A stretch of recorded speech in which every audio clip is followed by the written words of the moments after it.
g6 check and queen g7 checkmate. It's big mistake. And after knight e4, bishop room to d5. When you are planning what to do with pieces, you think about improvement. So that makes the sacrifice very worthwhile.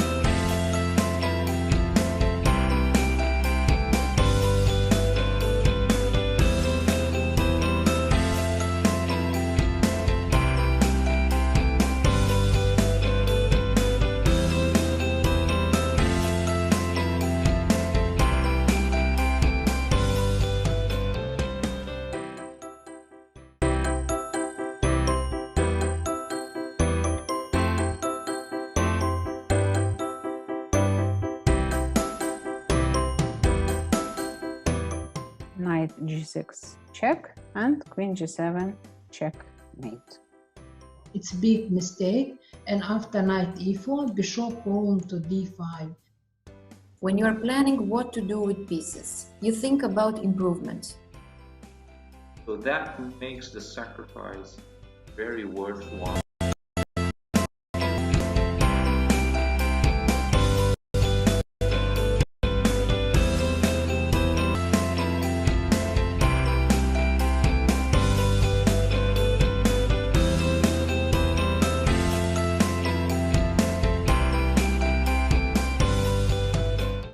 Dubai Chess and Culture Club invite parents to enroll their children to the club's chess school and enjoy the wide-ranging benefits of chess as a tool for education and skill development.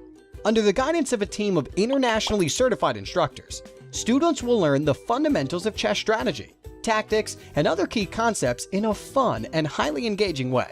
Dubai Chess Club also offers ladies-only training program for women to have a comfortable environment to train. Studies have shown that chess is a great way to strengthen memory, enhance creativity, develop problem-solving skills, and boost the analytical abilities of children. Moreover, it teaches children the value of planning and foresight, and helps instill discipline, self-confidence, perseverance, and sportsmanship. Children who study chess are also known to improve their academic performance. A child who makes great chess moves can make great life moves.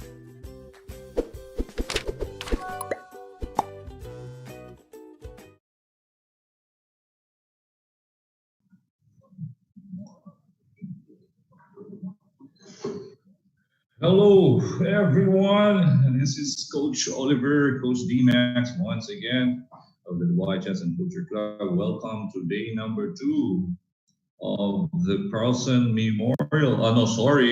Of the Steinitz Memorial. It's a FIDE Online Blitz tournament. Again, this is a 10-player double round Rubin where Magnus Carlsen is playing. Okay. Let's check the game on the board. We have Magnus Carlsen against Jeffrey Chong. It's live. This is round number 8. Today we also have 6 games. Yesterday we had 6, another 6 games today, and tomorrow 6 games some more. It will finish tomorrow. Okay, 18 rounds of exciting blitz chess. So let's look at this live game at the moment. Magnus Carlsen against the young Jeffrey Chong from the United States of America.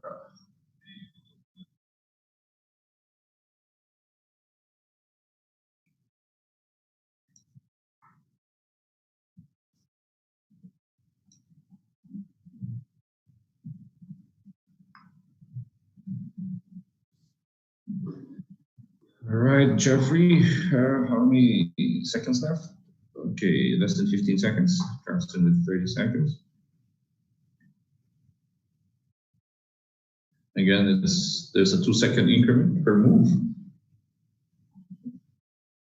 Carlsen's problem is his rook on b3, although he could play his queen back and put b3. And that's what he's doing now.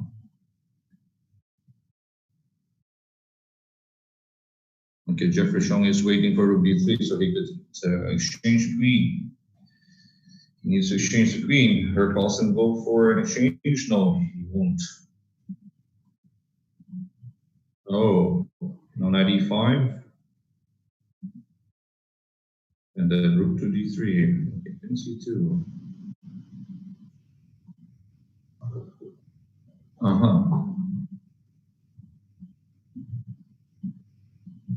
Now they're playing on increment. Carlsen also, of course, has the edge. C5 now? Oh, plus c5.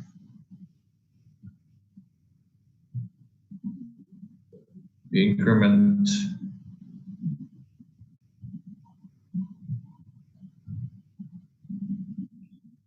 Queen on e2 is forced.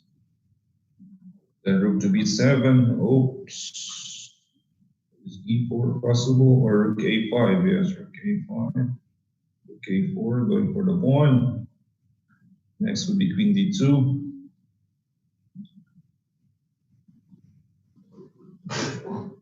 Threatening queen f4, rook b8. Yes.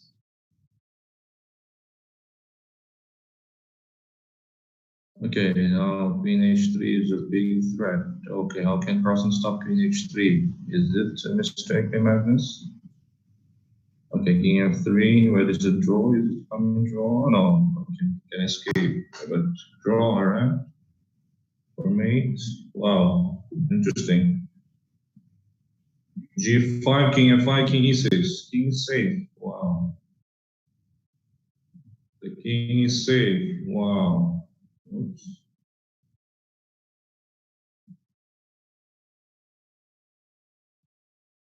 Wow, what a game. What a game. Rook f8. Oh, this is Magnus' specialty. The end game. The Magnus specialty. Wow. Wow, Magnus saw it. Amazing. Amazing. Wow, with less time, and he saw that the king is safe. King walk. Very nice king walk by Magnus, winning round number 8, round 7. Magnus also won an important game against Wu Zhangzi, his first win, by the way. Magnus' first win against Wu Zhangzi in round number 7. So Magnus now for today is 2 out of 2. Wow. So let's look at that game that has just finished. Let's check that out. That was good.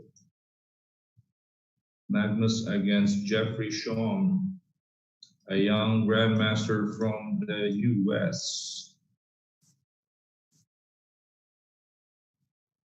Okay, you look at the analysis board, check it out. Okay, well while waiting for the live game between Le Quang Liam and Wu Zhangzi. All right, Magnus again employed the London system against the young boy. Okay, here it is possible to play bishop takes b1, queen takes b1, bishop b4 check, and Magnus could go for king to d1 right here.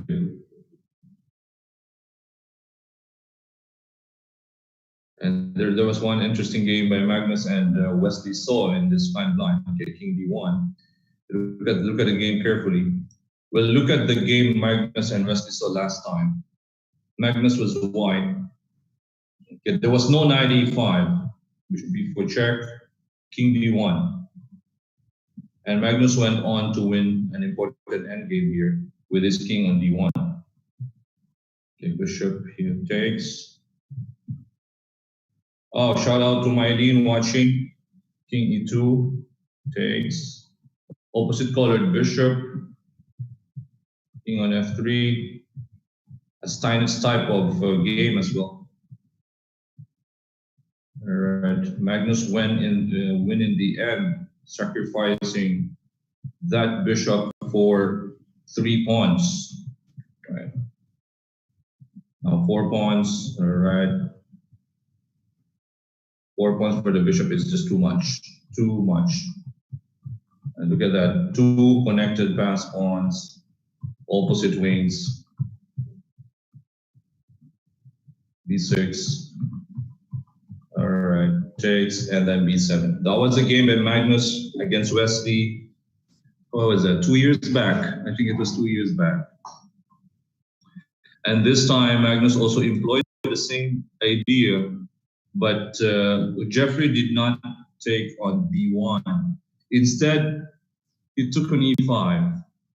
Okay. After taking on E5, Magnus captured with the bishop. Bishop goes back to G3. Knight on A3, protecting C2. Okay, bishop E2, castles. Queen D2. Rook to C1. Takes on D5. Knight B1. Okay, repositioning the knight, but it wasn't so good. As they say, knight on the rim is dim. So Magnus had to reposition the knight. Knight goes to C3. A3. Okay, exchanging the bishop. Rook to C2. Magnus likes to play this game. For A4, rook knight E2. Rook takes on B3. Okay, black's problem is, of course, his backward pawn on C6. H4. Okay, king G2. Rook to H1. Queen to D1. E3 here. All right, Magnus played H6, king G8. They went for his typical Magnus style, reducing material, minimal advantage. Okay, here Magnus went for rook A5, but it can actually win the game instantly with G4. The rook is already trapped on F5, but that's that's blitz for you. They were just playing on increment at this point in time. So when queen G5 comes, there is F4. Okay, the rook is just dead. But you cannot fold the players. Of course, it's not so easy when you're like playing with less than 10 seconds on your clock. Okay, rook takes A6. But what was amazing here was Magnus having less than 10 seconds, seeing that his king is safe here. If play king F4, wow. Magnus is a very strong intuition, right? His instincts are very, very strong. He has this natural feel of the game. Imagine with less than 10 seconds and you feel like your king is safe, right? King walk. The king walk, the classical king walk. King is safe. And now exchange, and then after the exchange of queen, of course, you cannot take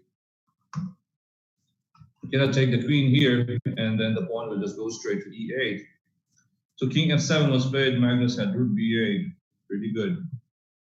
After that, now black is forced to play king E8, but then after king E8, B4, restricting the C6 pawn. What else can you do? Okay, you want to go for H5, king takes F5, H4 takes, the king is near. All right, that's it. This pawn restricts this one. If king here, just take the pawn. King goes to E6 and you have F4. And that would be an easy game for Magnus Carlsen. All right. Wow, that was a very nice king walk by Magnus. Okay, let's go back to the live game. Our live game is a game between the top player from Vietnam, Le Quang Lam, and one of the strong players from China, Wu Zhengzi. Magnus won for the first time against Bu in round 7. Their head-to-head now runs at 1-2. Bu being ahead. Before round 7, Bu was leading Magnus 2-0. Probably the reason why Magnus invited Bu in this tournament is to exact some revenge.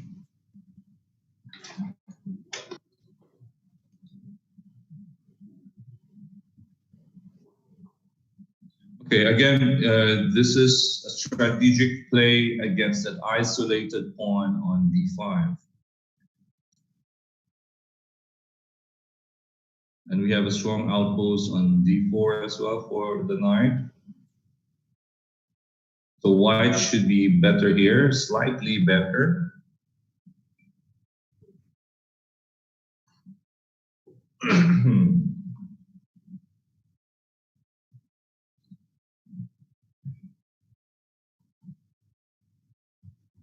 Okay, white can transfer the bishop to f3 if he wants to. Bishop e2 to bishop f3.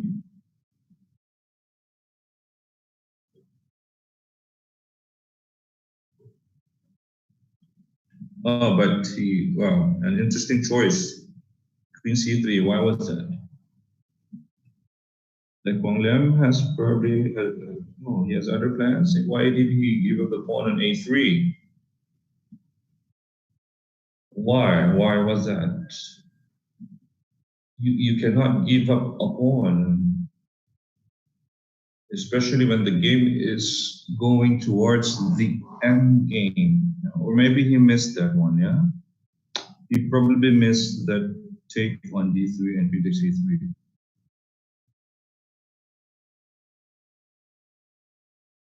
Okay, black should be winning here with an extra pawn.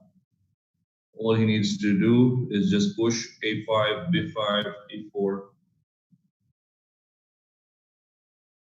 Of course, white's counterplay is on that d5 isolated pawn. Queen to f6. Knight f4 is also a very strong threat. Of course, queen d8 is coming. It's a fork on the bishop on d7. You cannot, if bishop e6, there's knight f4 or knight d4, but I will go for, of course, knight f4. Queen d8, knight to d4. But queen d6 is safe, yes.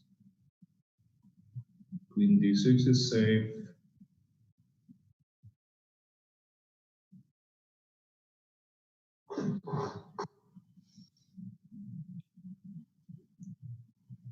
I also played like Wang Lem about a year, I think it was a year ago in the Asian Championship for Blitz.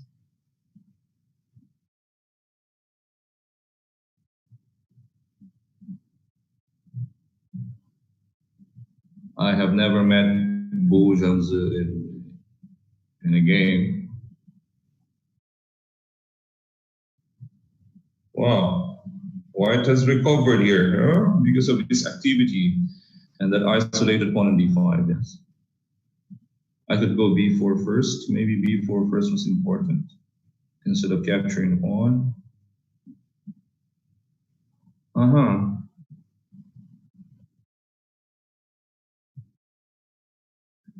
Oh, sudden turn. Sudden turn.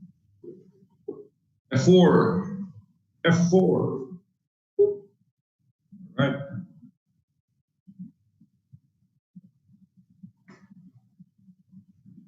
Whose majority will win here? The kingside majority for white or the queenside majority for black? The pawn majority is a battle of pawn majority here.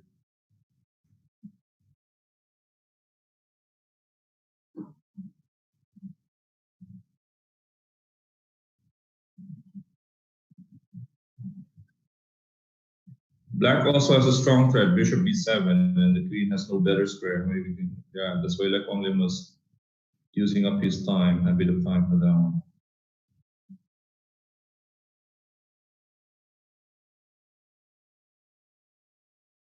Okay. We went for knight c3, which is good. Now he's planning to go for e4 if the queen moves. Free pawn. No, because there's queen c6. It's going to be a double attack on the knight of b5 and the pawn on g2 if you play knight takes b5. So it's not a free pawn. Oh, 4. Wow. Queen and pawn endgame. Who is on top? Who will be on top here? Is a4 possible? Oh, this is. What was that? What a miss by Boo.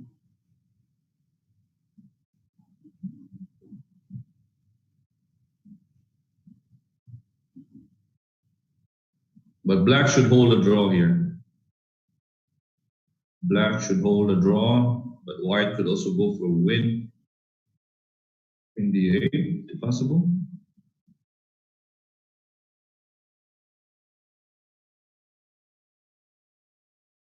Now queen takes b4. What is this? There's no draw. Yes, king h2.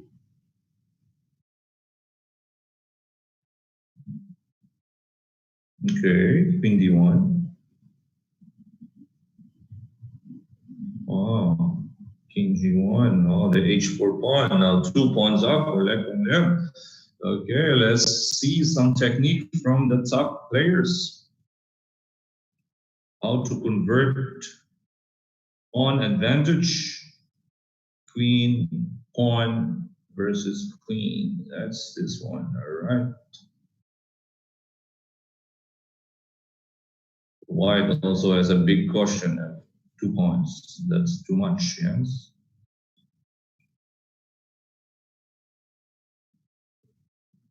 He just needs to take care of that perpetual check by the opponent's queen.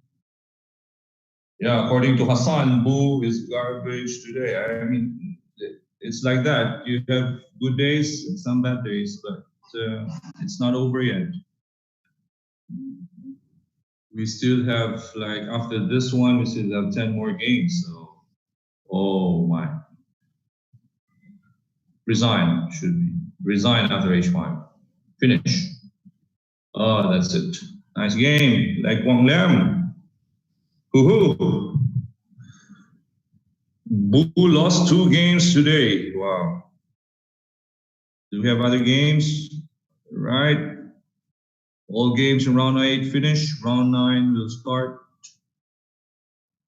in 5 minutes. Okay, before round 9 starts, let's check out the game where Carlsen won against Bu Jiangzu for the very first time. Okay, eyes on the analysis board. Carlsen playing white. You look at the analysis board. This is a game by Carlsen against Bu. His first win in 3 games against Bu Jiangzu.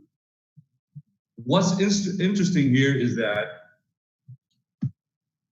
white played the Berlin. Again, this reverse colors. Normally, you will see Berlin from the black side, of course. Okay, knight here, castles, and then knight takes e4. Carlsen was very smart. Bu went for Petrov. Most of the Chinese players, they like to play the Petrov, the Russian game.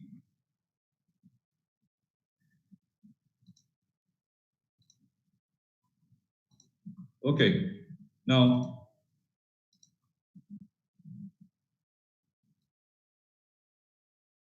here Carlsen went for knight takes e5, and then knight b3. A Berlin with reverse colors. Yes, it's white playing the Berlin. Amazing. Okay, knight to f4. Again, you will see the difference here. If you look at the Petrov, knight takes on e4, rook to e1, d4, knight goes to d6, takes, and then knight f5. So that's the Berlin. With the black playing, of course, that Berlin. But here, it's white playing knight f4. Interesting choice by Magnus. Okay, rook e8, bishop e2, castles, c4, f3, b3, rook f2, rook to b1, queen on d2, protecting the knight first on f4, before playing bishop to b2. Okay, bishop, queen g5, bishop to f1. Magnus went for knight d5, takes. Okay, no more double pawn. Now Boo has a strong threat, knight h3. Magnus went for king h1. And here Boo thought that the pawn is free on d5. And how does Magnus take advantage of that one?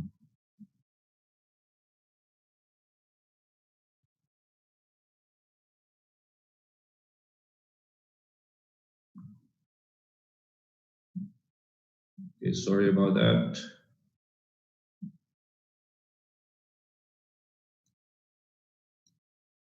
Okay, so after knight takes d5, Magnus has f4. Boo went for queen f5, and he loses that knight on d5 with Magnus playing g4. Rook to e2, bishop to g2, free piece, rook to g1, bishop b7, bishop takes, and the final move by Magnus, rook takes g6, because if black captures the rook, there's bishop d5, discovered attack on the queen. Now, the critical moment was this f4 move. Okay, Boo went for queen f5. He could have played queen h4 here. The main point being, if queen takes d5, yes, queen takes f2. If Magnus plays g3, then queen h5. Okay, he will definitely lose the exchange after bishop e2, because again, queen f5 runs into g4. Queen e6, bishop f3, there's rook e2 coming up. If you play knight to f6, rook e2. Queen goes to d7, just rook takes e8. Knight takes e8, rook e1, and the pieces are too cramped. You cannot move the knight back to f6, this bishop takes f6. And queen e3 is coming in the game. Okay, so he could have played that one. After, let's say, rook e2, he could have, maybe not, sorry. Where was it? Queen f5, instead of queen f5, you could play rook takes e2 here. Just give up the exchange, takes, and hold on for that one, let's say bishop g4. And it would still be playable for black, although white is definitely better with an exchange off. After winning that piece, Magnus, being Magnus, world number one, he's the best in converting a winning position. You cannot give Magnus any advantage. He can even win in a very minimal one. How much more if he is like, wow, look at this, finish. Okay. So let's check back our live coverage. Let's check if round 9 is starting. Oh, it is starting. We have Mami Jarov from Azerbaijan against Anton Gujarro of Spain. Live.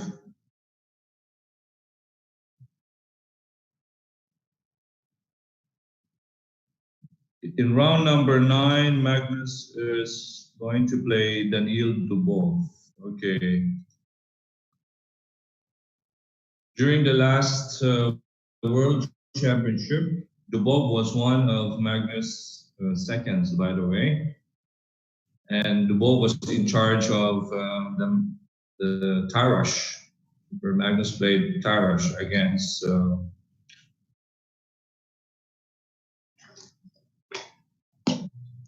Fabiano Caruana.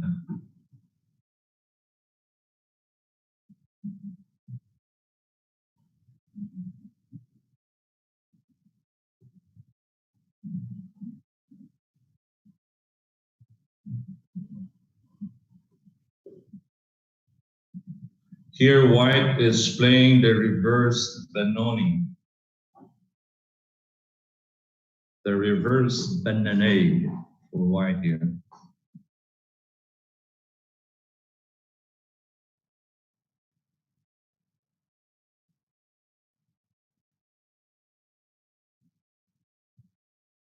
White should go back. He cannot jump on f5. Now g5 is coming for black. That knight on c2 is a bit questionable. Okay, he had to play bishop c1, threatening b4. Okay, he needs to play b4. White needs to play b4. Let's check if Magnus is playing now. Let's check. Is he playing now? Do both? Magnus? Not yet. Not yet. The other game, maybe this is a bit interesting. Korobov against Jeffrey Chong. Okay, let's see if Jeffrey Chong converts his 1 pawn advantage against Korobov.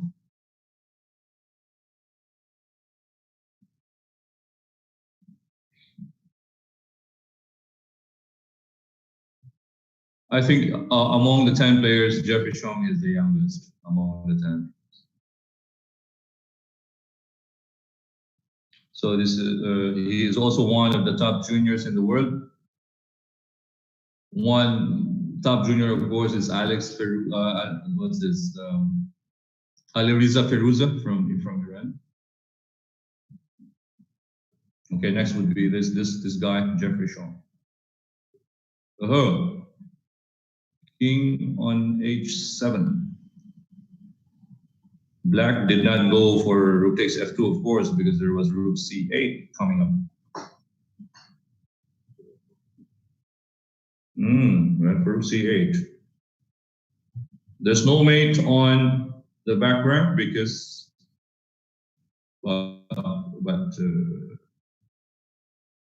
was it possible to capture? Okay, rook takes c8. Maybe he was trying to go for queen takes b2.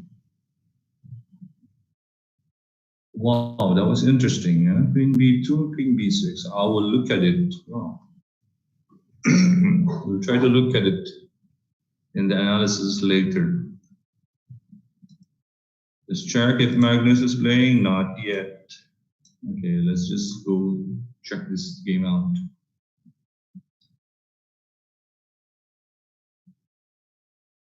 I was looking at rook takes c8. Queen takes b2 and then queen b6. Maybe that was possible. Yeah? I don't know.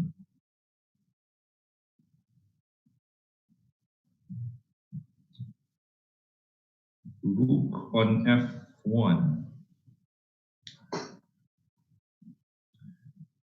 White's time, 15 seconds.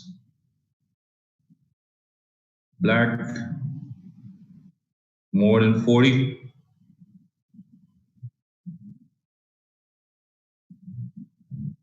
Jeffrey Chong is also very good in bullet. So this one should be no problem for him, even if he have less time. But then again, I said, oh wow, knight on c5. What was that? Ooh, what a blunder. Wow. Just a single blunder. What was that? Knight c5. Oh. When you're seeing ghosts, huh? Seeing ghosts. It's part of hallucination, huh? I mean, nowadays, we're facing a lot of problems as well, especially with our situation. So we just feel sorry for that blunder by Korobov over there. But we can forgive him for that one. Anyone can make mistakes. Okay, Carlsen is still not there. Okay, so let's look at that game. While waiting for Magnus Carlsen's game, let's look at that blunder by Korobov. That was a big one, huh? A big blunder by Anton Korobov. Wow, what blunder was that?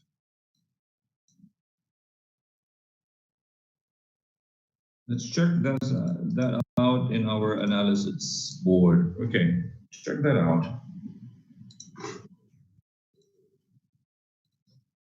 Okay. So Korobov was black, right? We have a Slav, exchange Slav. Bishop f4. This resembles also some kind of London type of system. Takes. Okay, knight a4. Castles. Knight c5. Queen a3. Okay, pawn. White gets the pawn. Here, I was looking here, maybe queen d6 was possible for black, yes. Now, if you take the queen, then you rotate c8, and that should be okay, yes. You cannot go back queen a3 because that's rotate c1, and if bishop f1, this rook bb1.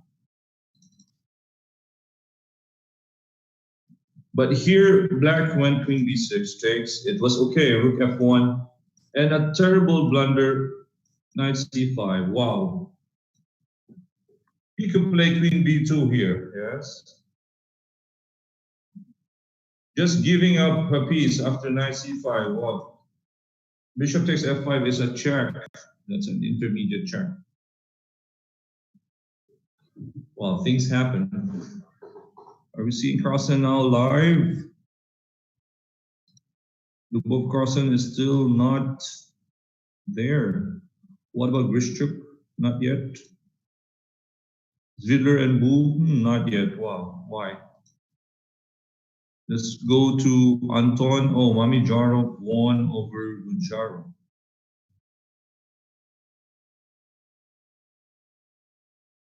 Okay, let's check that game as well. Anton Gujaro of Spain against Shakhriyar Mamijarov of Azerbaijan. Okay, let's check that out. Check it out, check it out, check it out, check it out. Okay, black side. Okay, so b3, we have the Larsen. G3, double fianchetto for white.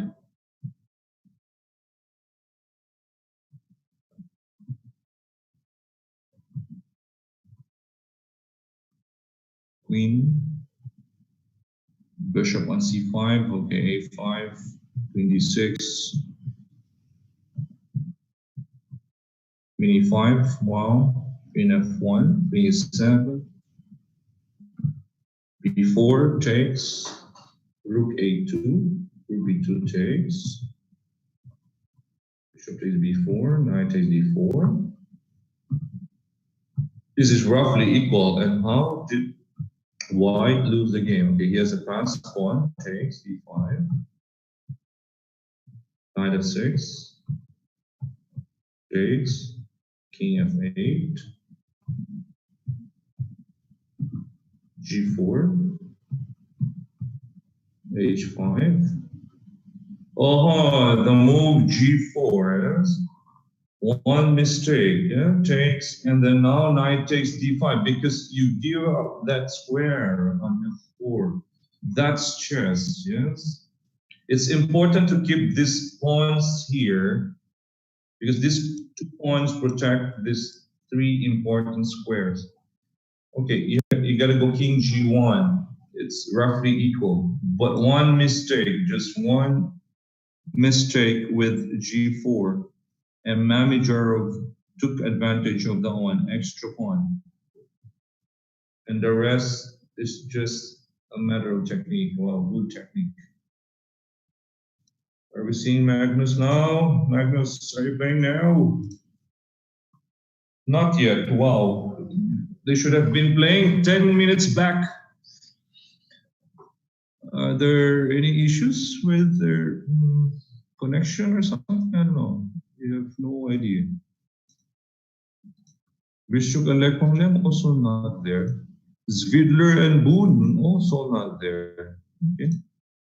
While waiting, let's check some games.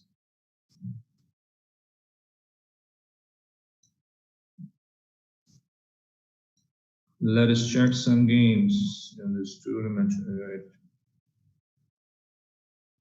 Let's check a game by Grishchuk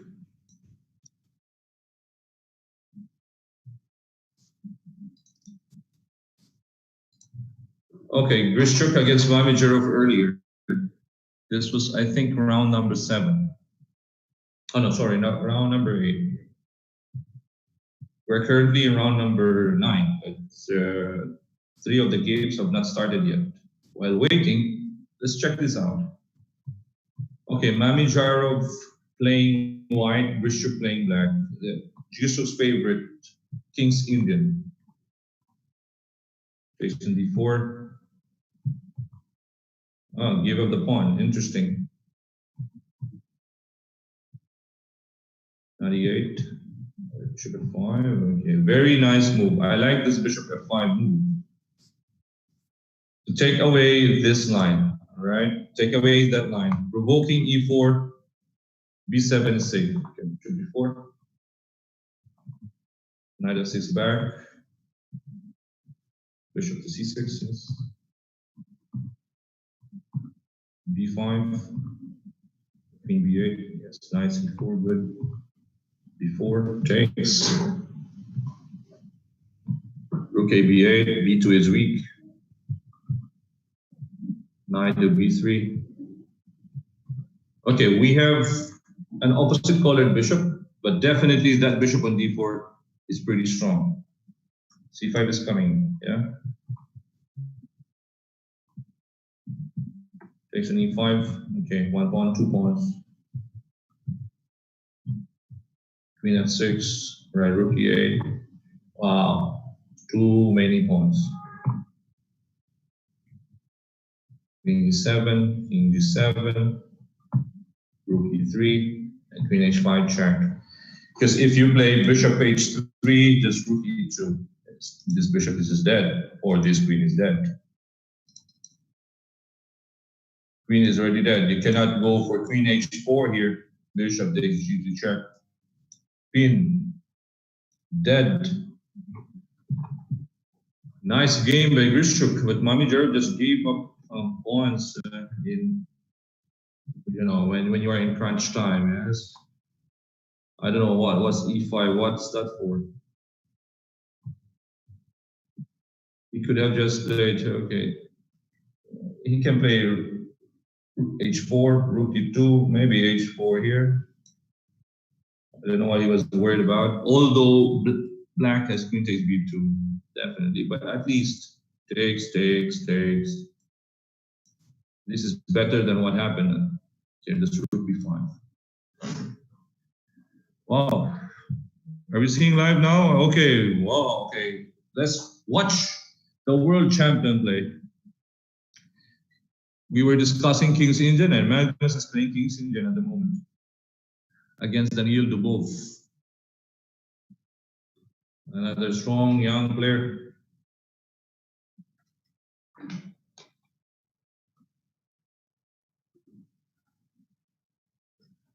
White castles on the queen side. Okay, in this kind of setup, we normally see a bishop on c2 in this King's Indian setup, but Carlsen exchanged that light square bishop. Yeah.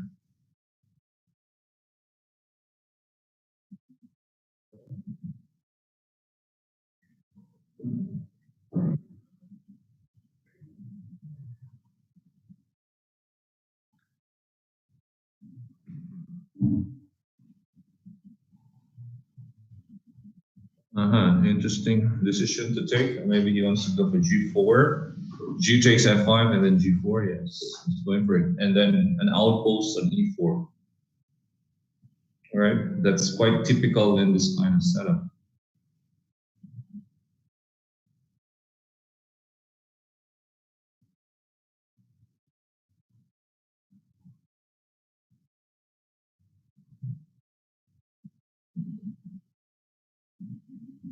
Rook at e4 comes into the picture after queen takes f5. Yeah. Knight c e4. Okay, king a2 is also possible with the idea of rook g1. Rook g1, rook g3, knight e4. White is definitely better here.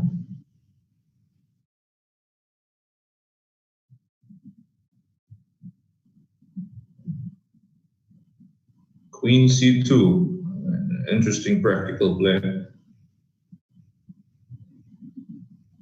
Magnus wants Rook C1, then he will go for Queen D3. Okay, that's nice. The Queen D3, definitely.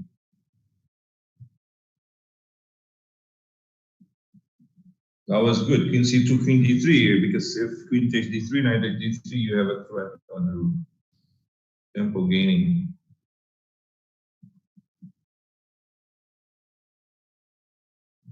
King H8, definitely King H8. Magnus will go for King H8 here.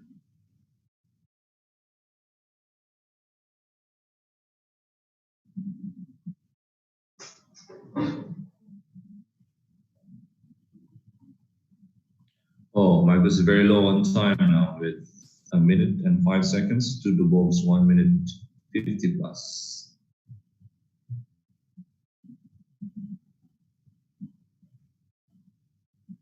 And finally, King H8, but this knight E4 move is pretty strong. Yes.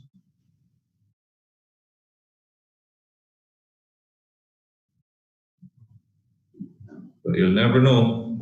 Carlsen will always try to find a way.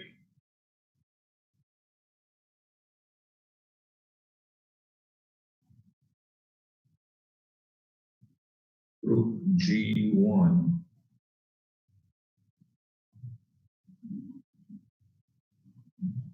What is Black's counterplay here? What is Black's counterplay? We're looking for Black's counterplay. Not so easy to find. Okay. That bishop on G7 is just okay. He needs to move that bishop away. Yeah. What about knight E4 here? Is knight E4? Yes, knight E4.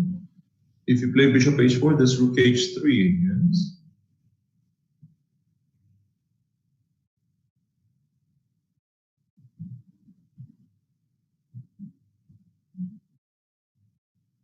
Less than 20 seconds for Magnus. More than a minute for Dubov. It's a big time disparity here.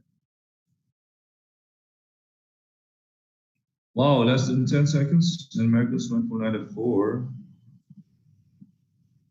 Okay. Okay, what about rook g4?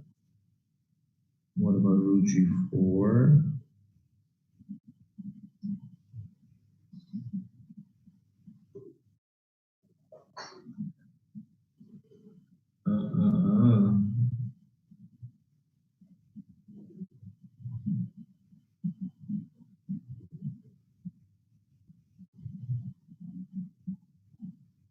Take on f4. Well, Dubov now is using up his time with the knight f4 move. Magnus with 11 seconds. But these elite players are not worried about their time. They can handle it. They can handle the pressure with ease. Yes. They already have so much experience with this kind of situation. All right, rook g4. Aha, it's pawn free. Why give up that pawn? That knight on e4. That outpost. Nice knight on e4. Amazing knight. Amazing knight on e4.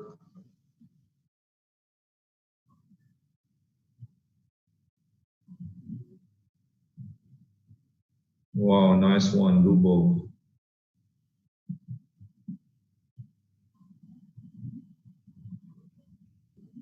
Rook e7, yes? Exchange the rook. Cannot, because there's king in b4 and wow.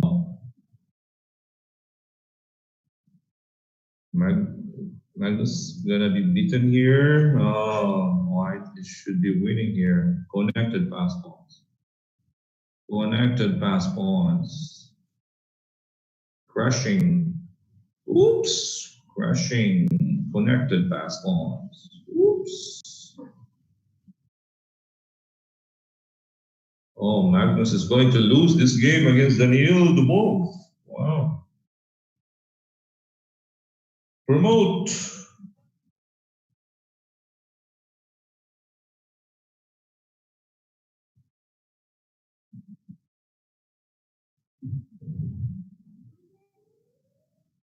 Nice rook d1, taking care of the first rank. Magnus should resign here now. Wow. Pretty good game by Daniil Dubov. Are we all done? Yeah, Rishuk also lost to Lech Liam. Let's check this game. Daniil Dubov and Magnus Carlsen. Round 10 should be, oh no, yes, round 10 should be coming up in a little while, yes. Round 10 coming up. But before round 10, let's check out Magnus against Dubov.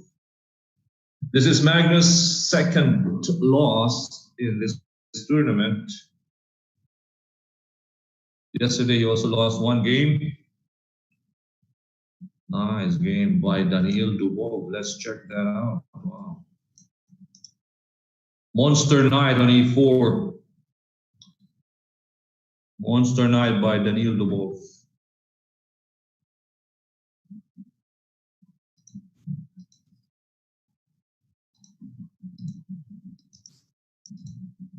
Okay, let's check that game out.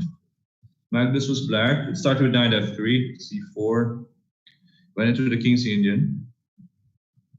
Magnus went for bishop g4. Okay, exchange of the line square, takes f3. Okay, this is a nice moment here, the take on f5. This is a pretty good move by Daniil Dubov. Now, white is ready to jump on that central e4 square, the battle of the e4 square. After g4 takes king a2. All right, rook g1. Magnus' problem is his bishop on g7. It has no square, no better square. Very nice bishop here. That g7 bishop is very bad. That's why in the King's Indian, it's better to have a close position in the middle and then you attack on the flank with a g5, g4. But when this thing happens, black's problem is always that dark square bishop, especially with this knight move, knight e4. Wow, perfect positional play by white. Then takes on f4. Look at that knight on e4. How can you drive it away? You don't have a light square bishop. Okay, you do not take this pawn. This is wrong, because there's bishop e5. You take the rook, take on f7. There's a threat on h2. There's also a threat on f3. You don't need to take that pawn. Positional play, king d3, right. Rook, wow. The bishop here looks like a pawn compared to that knight on e4. The relative, we call it the relative value of the piece. White has a deadly knight on e4. A bishop feels like a pawn on f6. Rook g6, now rook e6. Okay, white played knight c3. We call it a transformation of an advantage because he has already improvised his rook on the 6th rank. He wants to go for rook g6. Although that knight is good or very strong on e4, but the problem is that white cannot move this rook on g2 because it's keeping an eye on that b2 pawn. So he needs to transform his advantage. Okay, that's a transformation of an advantage. He gave up a strong knight, but the rook is better placed now on the 6th rank. It's getting ready to go for rook g6, an infiltration on g6. If rook f6 is played here after king takes c3, let's say rook f6, just take, and then king b4. That pawn on a4 is his angle. That was nice. Rook g7 takes. This guy is a very talented player. And now he gets 2 connected passers. Rook check first, nice move. All right, pass pawn must be pushed. King c6 and d7, d8, and this one, the nice rook d1. Rook takes care of the first rank. Let's say king goes to e3, c6. King goes to e2. You can even play rook a1 if you want. H3, this one, you promote on f1, takes. You're a bit late, right? You're a bit late. After a2, just simple queen. You can even play queen h3 and take that pawn, yes? And another pawn here. Always nice. Okay, the key moment in the game here was this e takes f5. Okay, key moment, e takes f5, it takes.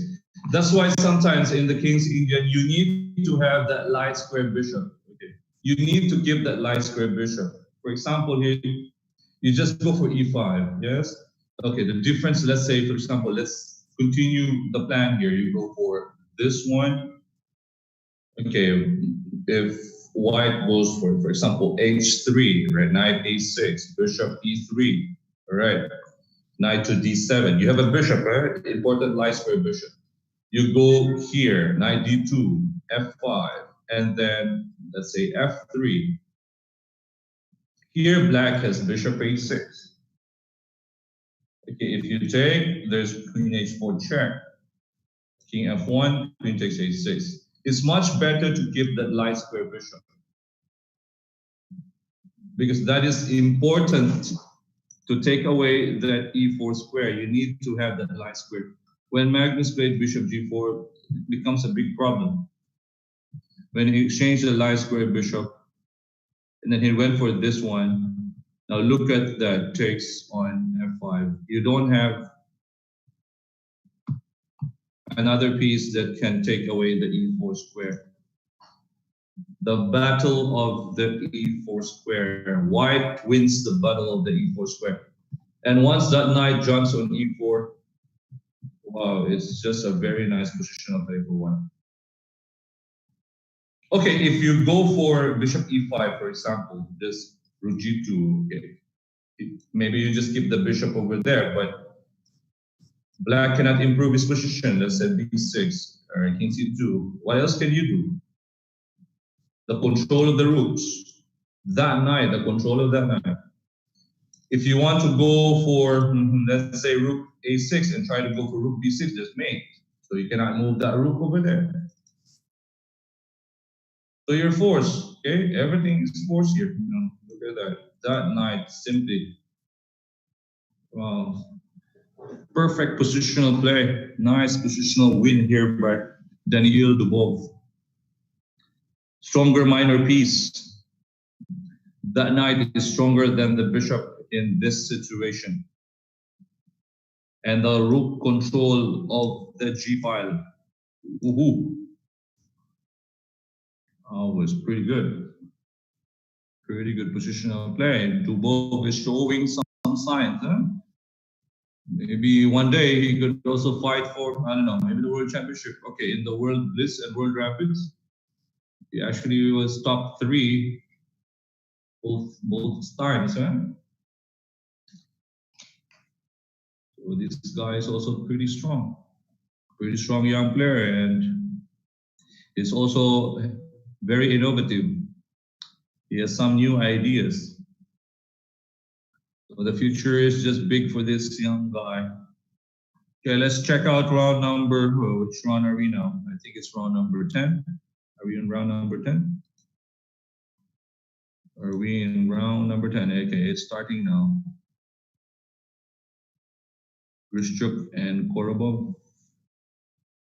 The important matchup here would be Carlsen versus Zvidler, but it's not yet there. Let's wait for that one. Okay, let's have Korobov and Grishchuk. Let's check that out.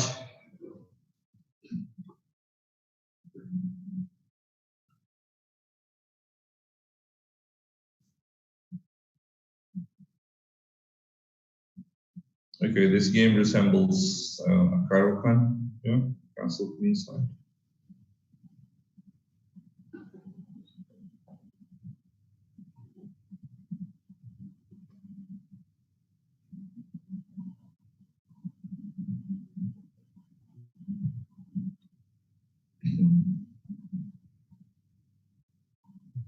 And SF6, all right.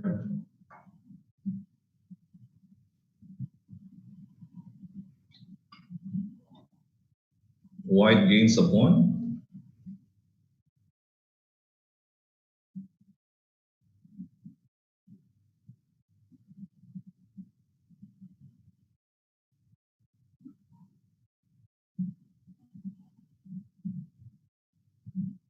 Okay, Grishuk gave up that pawn for that G5. Interesting choice by Grishuk.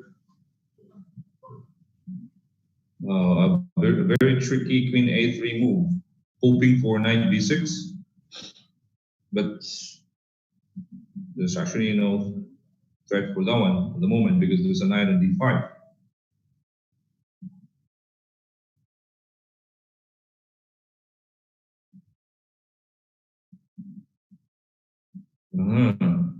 Is Rook C5 coming up?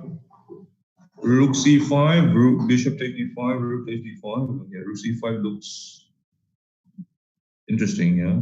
Yes, he went for Rook C5. Okay, Queen D8 is forced because the threat is Bishop takes D5, Rook takes D5, and then Knight B6.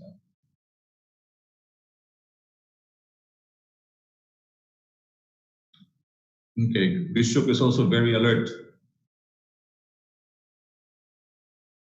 You gotta have to, the strong players, they always have this sense of danger.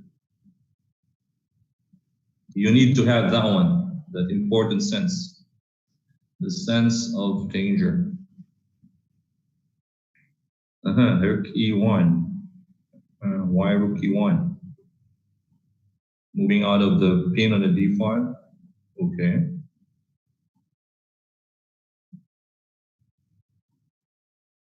And also stopping Bishop E4. Okay. Not bad. Wow. B5. Grishuk is not afraid, huh? Knight C3 is not possible because there is D4.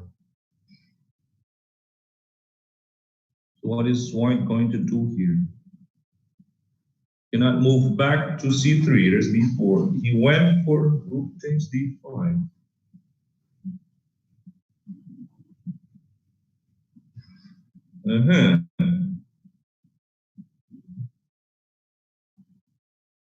This exchange of Queen G5 coming? Is Queen G5 coming? Queen G5 maybe? Queen G5. Yes, Queen G5, Queen D2. I think we should play that one, yeah? Queen G5. Threatening Queen takes G2 and then G3, Queen D2.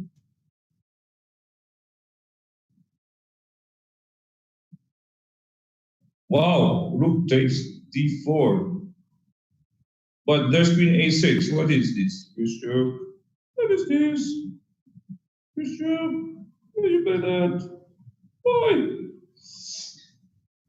The Bishop takes D4. Oh, it just loses a piece. Rishi. Oh my God. What a, wow. Oh, crazy things happen. Okay. When I was playing last week also in a Blitz event, I also have these moments, yeah? When you have less time, crazy things happen. You cannot be precise. Wow, it happens to everyone, even the best players. Okay, let's check that terrible blunder by Grishi. That was painful, yeah? It was painful. Painful. Grishuk. One blunder. Very big one. Okay. All right, let's check that out. And by the way, let's look at the live first. Maybe Carlsen is playing now. It's not yet, yeah? Carlsen is not yet playing, so not there yet. So let's just look at this Grishuk. What happened? What happened to Grishi? All right. What happened to Grishi? Sasha. What happened to Sasha? Okay. The game was d4, d5. Queen's Gambit accepted. Okay, takes. We have the Alekhine variation. e6. Knight to b6. Queen d7. Castles queenside. This resembles actually an Alekhine defense. Yeah? King to b8. Queen e8. Knight d5. It takes. And then when black played c6, now it's more of like a transposition to a Slav or a Karakan type of structure. Okay, this family of this Alekhine, French, Slav, Karakan structures basically almost the same. You can put in also some Scandinavian positions. c6, so f6, Grishuk sacrifices a pawn. Okay, he wants to open up the g file. Okay, rook c5. This is interesting because if you play h3, there is knight b6. This would have been nice. Okay, if knight takes b6, there's a sacrifice of the queen and it's going to be made. Okay, that mate on the a file. Quite tricky. So black played queen d8. Grishuk had this very good sense of danger. Knight c5 takes. Knight c3. All right, here's the position. Grishuk went for rook takes d4. Sudden turn. Okay, lost a piece, lost the game. Here, just simple rook takes e5. Yes. D takes e5. You have queen d5 threatening mate. And how does White stop it? He plays f3, this queen d2, right? Mate, rook. He plays g3, for example, here. What about h3? It's gonna be mate again. Come on, at f3, queen d2. Wow. And if rook takes e5, now you have queen g5, mate, queen c1, mate. Where do you go? You go for g3, still queen c1. You go for king g2, h3. King goes to f3, queen d1. How do you survive? How does White survive this one? He cannot survive. He cannot play rook e2, that's bishop g4. If you play king f4, that's queen takes d4, right? If you play king to e3, you have queen e1. Uh-oh. If king f4, for example, queen takes f2 is going to be mate. After queen f3, rook g4 mates. If you go back to f3, I have bishop g4. You play king f4, I have queen takes f2. You go king f4, e4, and that's rook f8, queen, whatever, or bishop, whatever. Wow, it's just one single mistake. Huh? It is a bit disappointing. Just one mistake from Grishi, from Sasha. Rook takes d4, changing the dimension of the game. And now it's White winning a piece. Imagine if you take the bishop, you win. You take the pawn, you lose. That's very painful. Pretty painful for Grishi. But okay, he had about 10 to 11 seconds. Okay, so things happen. It happens to everyone, even the best players. Wow-wee. Okay, let's check if Magnus is playing now. Magnus against Vidler. Yesterday, Magnus played c3, e5, then c4. Then on move number 5, h4. Was it like belittling the abilities of Vidler, or I don't know? It was just trying to surprise his opponents. We never know what's in his mind, yeah? Okay, what do we have? Manijaro is still not there. Again, the game should have started like 10 minutes back, but there may be some problems with connection or whatsoever.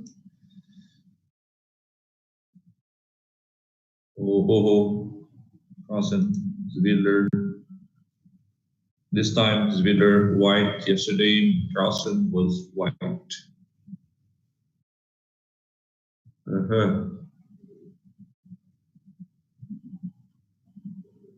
Okay, while waiting, let's look at some important games early on. All right, earlier. Okay, some earlier games. Some important games, probably in round number 9 or round number, let's say round number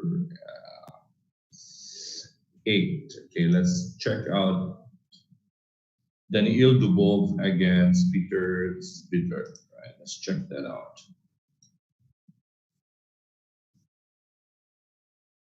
Okay, in the earlier round, Dubov also won over Peter Spidler.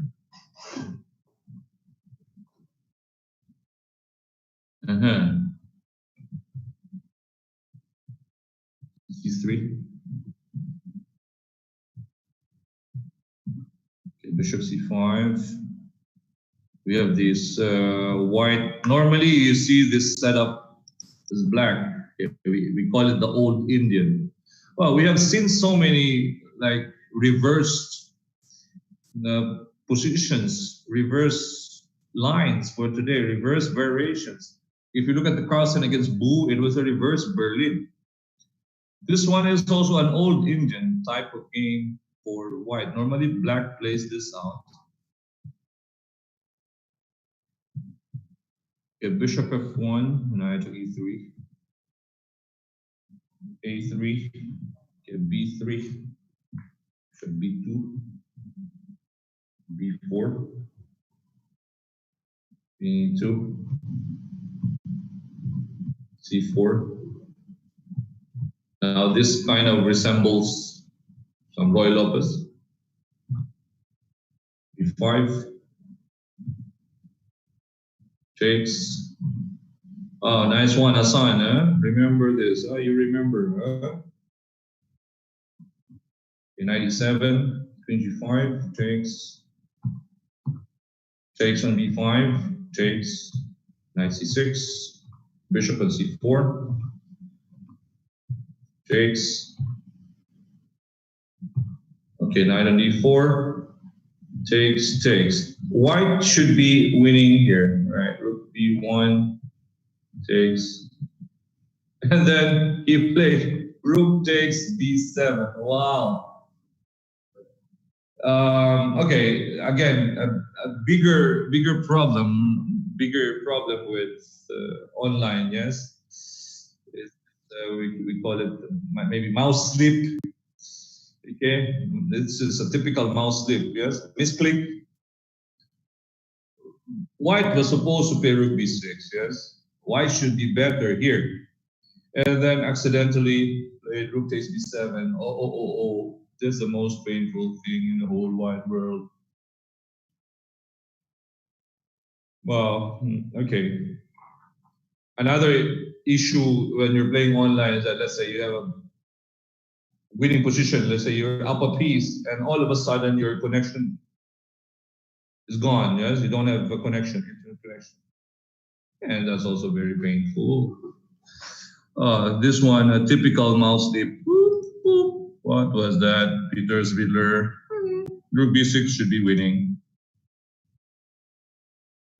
Okay, let's look at Magnus Carlsen. Wow, Magnus Carlsen is playing the Roy Lopez. the normal way now. Huh? Yesterday he was toying around playing c3, first move, second move c4 against Peter Zvidler. But this time he plays the normal game. His normal game, his favorite, Roy Lopez.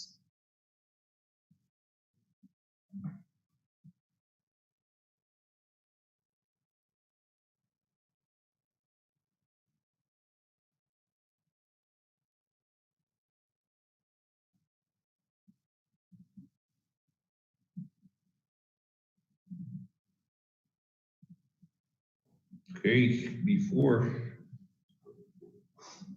Yeah, black would probably go for a nice move, knight to b6. Yes.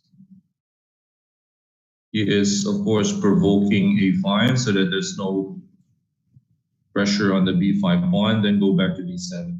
Then he can push c5. That's good.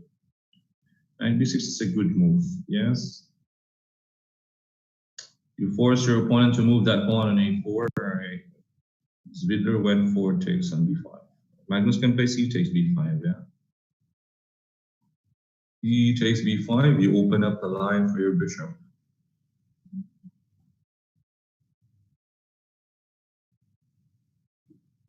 Okay, Zvidler's idea, what is this, 94?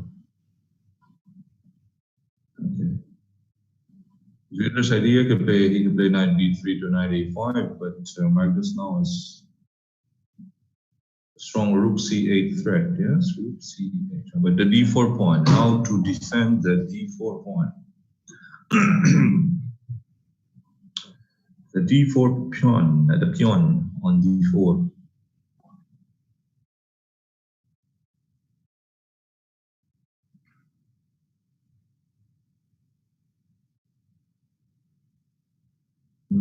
Now Magnus is taking his time because Zvidler will take that d4 pawn.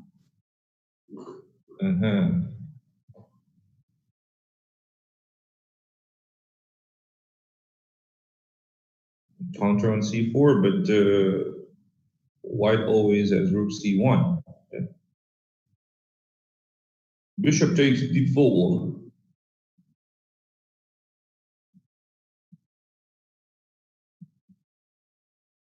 Okay, queen c3 first should be playable, or rook a3, rook c1, of course. Also there. Magnus goes for the counterplay f5.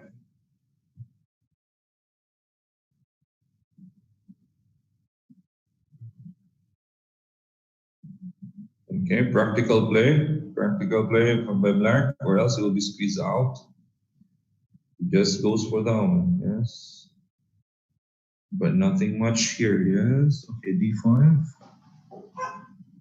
Oh, queen. Force, queen takes d5. Queen e6 check.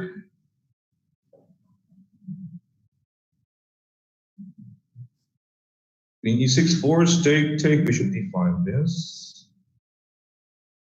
Oh, nice practical play by Magnus. King f7. King f7, yes, king f7, and then d5.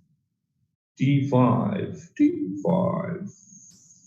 The two bishops. It's two bishops.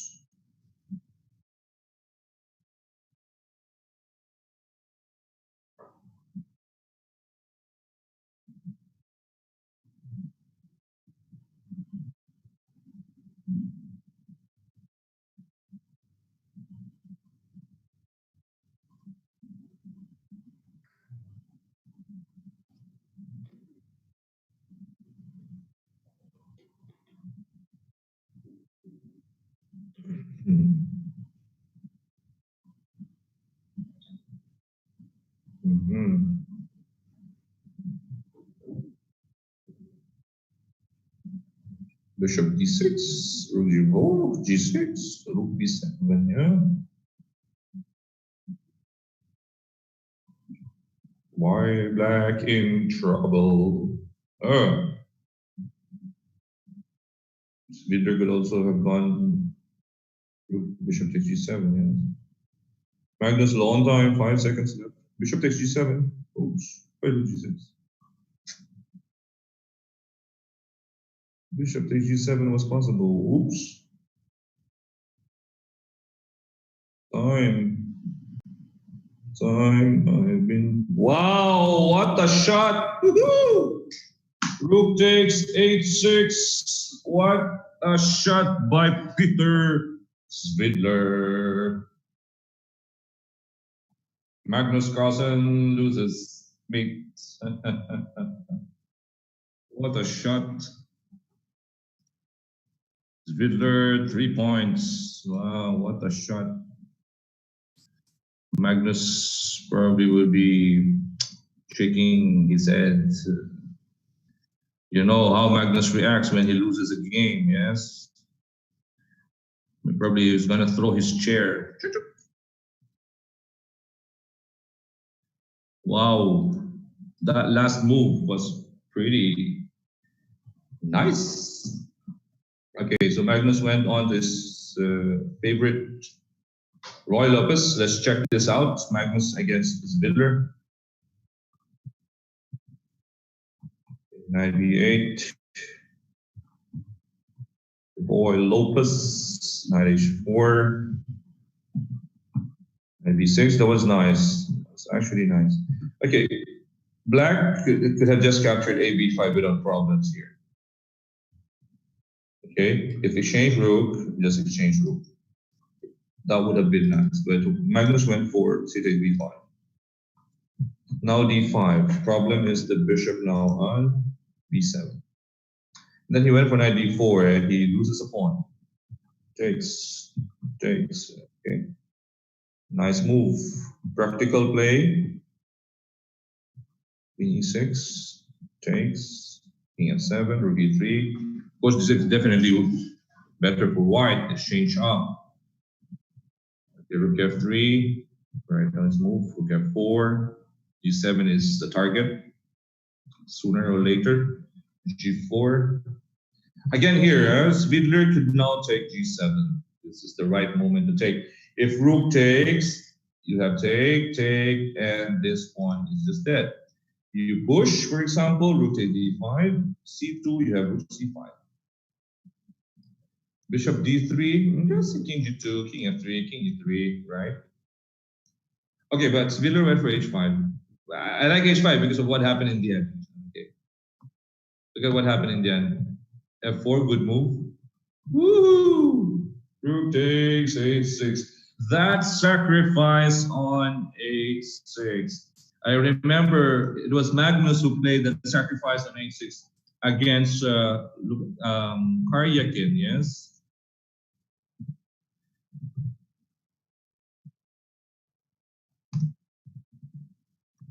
Let's check that out. That Magnus sacrifice in the World Championship against Sergei Karyakin, that sacrifice on a6 and checkmate on, what is that? Checkmate on h8, right? In the final game.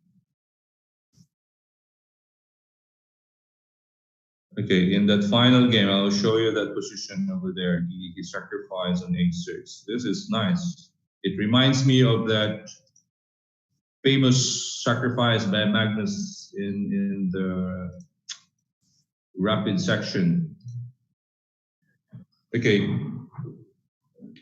this position, that it was a Sicilian. Magnus was white in the World Championship.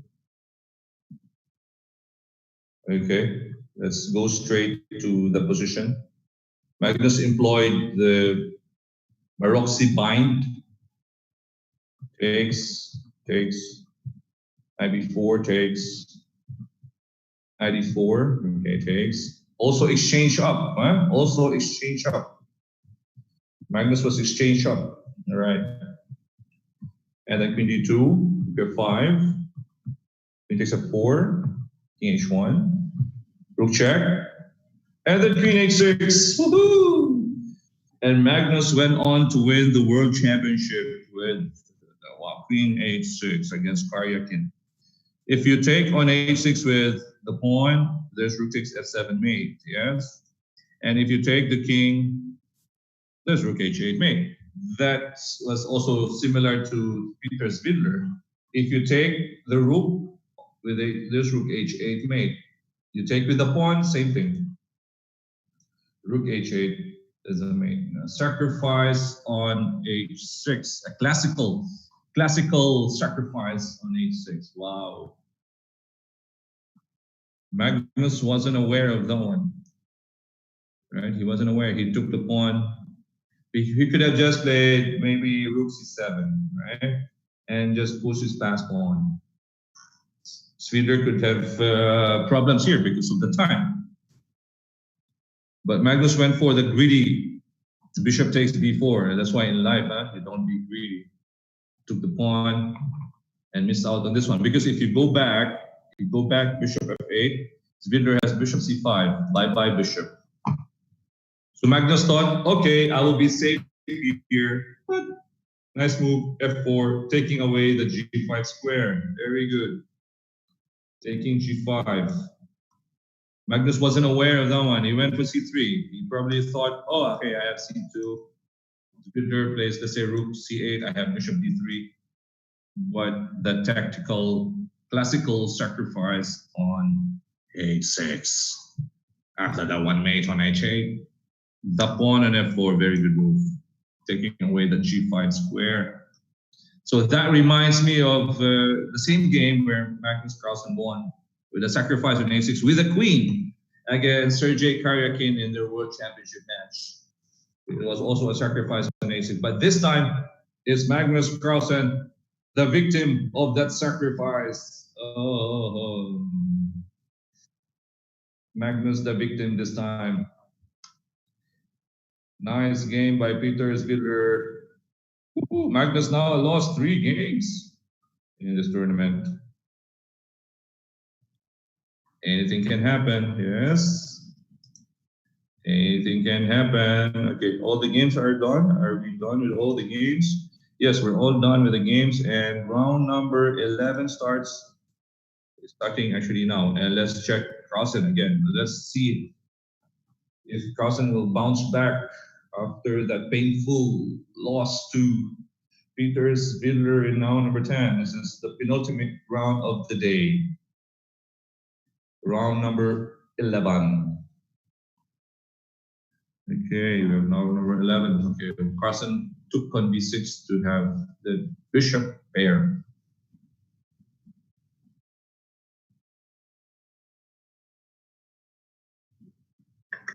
Very painful. h6.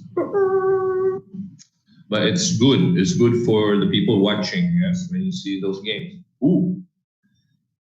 I might want to, I want to do that one day. Yes, it will inspire you to do what these top players are playing. Yes, I can also find that combination like that.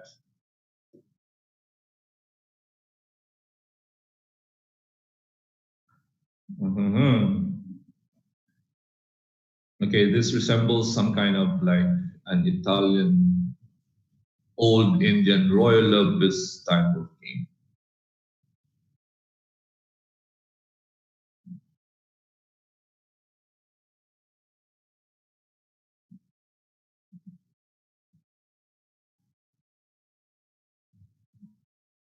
Okay, 2 minutes for Lek Wong Lem. Magnus has more than 2 minutes. But Magnus, being a world champion, he always says, okay, he knows how to deal with losses. Yes.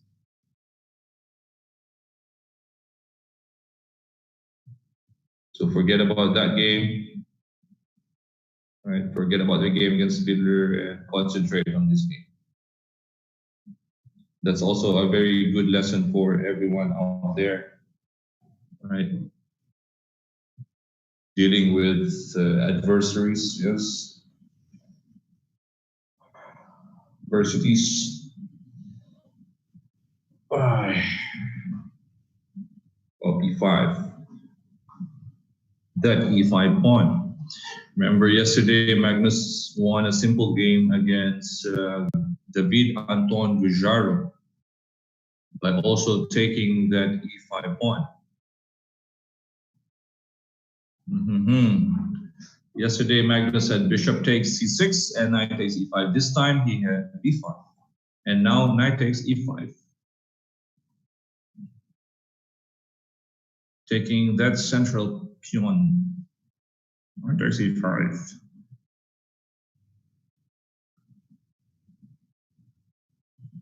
Knight takes c5 is in the house. Okay, Magnus is still thinking about what to do with previous b5. Yes. It's probably contemplating on playing maybe rook d b1 or something else. But knight takes e5 is just right there for the taking. Come on, take it. Take it or leave it.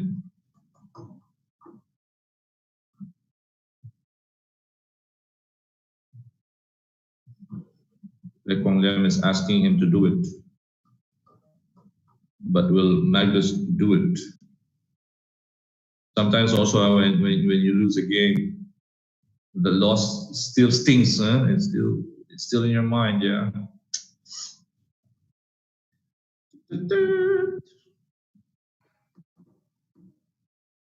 Now Magnus is thinking for more than a minute now, huh? With his next move. And he went for rook takes a4. He was worried about that pawn. Yeah.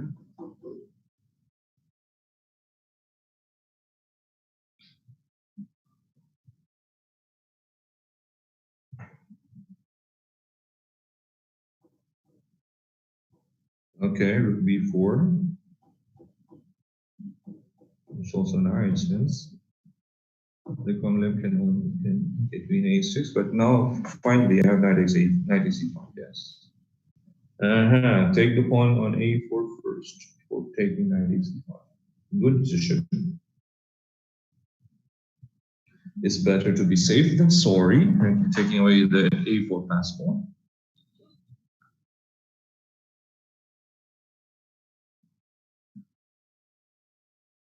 Le Quanglem, less than 40 seconds on his time. He took on e4. Magnus also took on e4. You have the same number of pawns.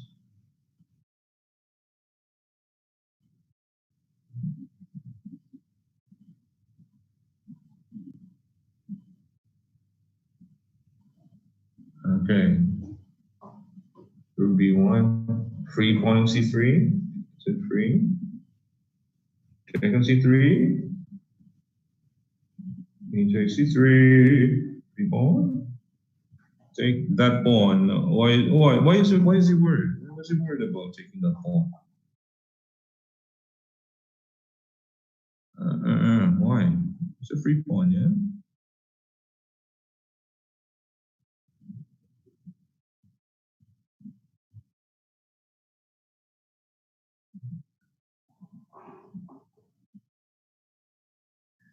E6. Okay.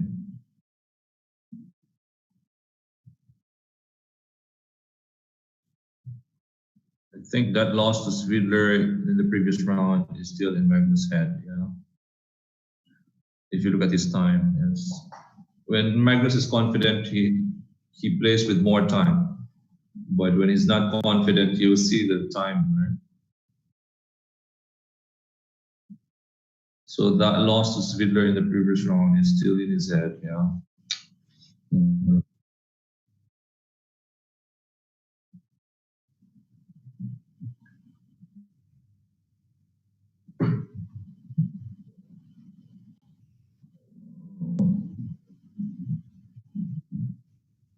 Okay, bishop pair.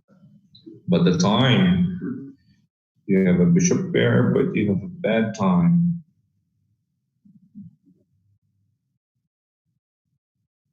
Bishop f2, bishop g3. Whoops! What about rook a1?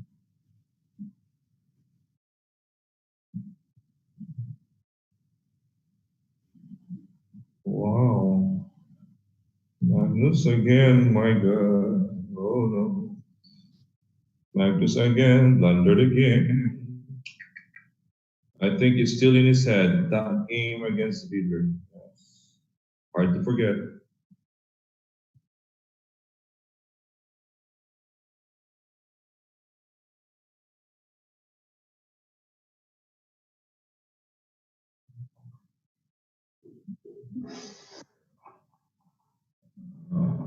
Wow, they're just playing on increment. So let's see.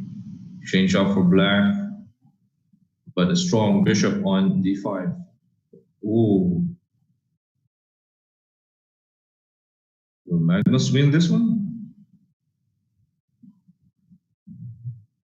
Wow, what a shot by Magnus. Oh, he can't be a world champion for nothing. Yes. The king. All right, it's game over. What a shot by Magnus. Wow, wow, wee.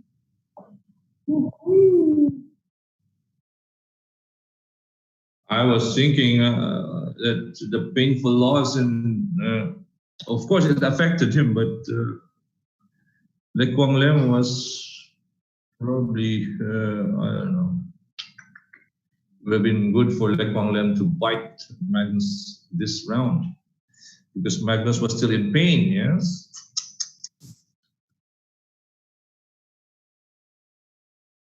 Ooh, it was a bad reaction from, wow. Oh, it was crazy to say the least. Yes, I wasn't expecting that result, especially that previous round. Okay, let's check that game out. How did it happen? Carlsen was white. Okay, he went for the 4 knights. And then some kind of transposition to Italian type of game.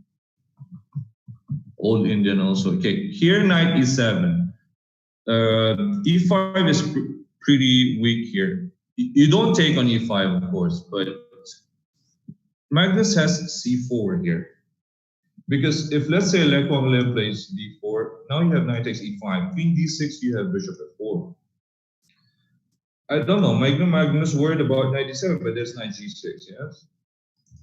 That e5 pawn is already free.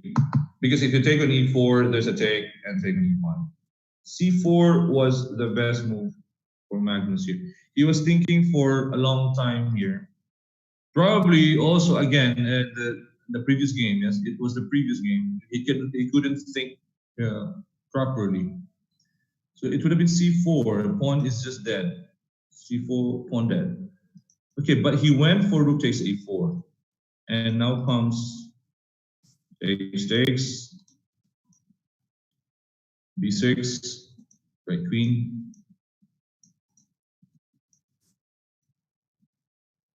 Takes on d7, bishop f1, knight g6, f4, okay, rook d2, king a2, queen e1, bishop to g3, takes. Now this one, black is already winning.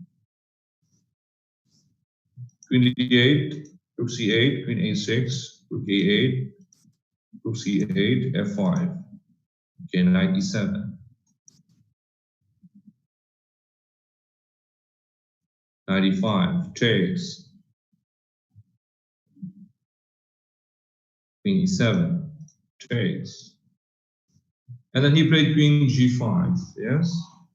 And suddenly the tide has turned. Magnus is just so good in positions like this. Although here, you can play rook c5.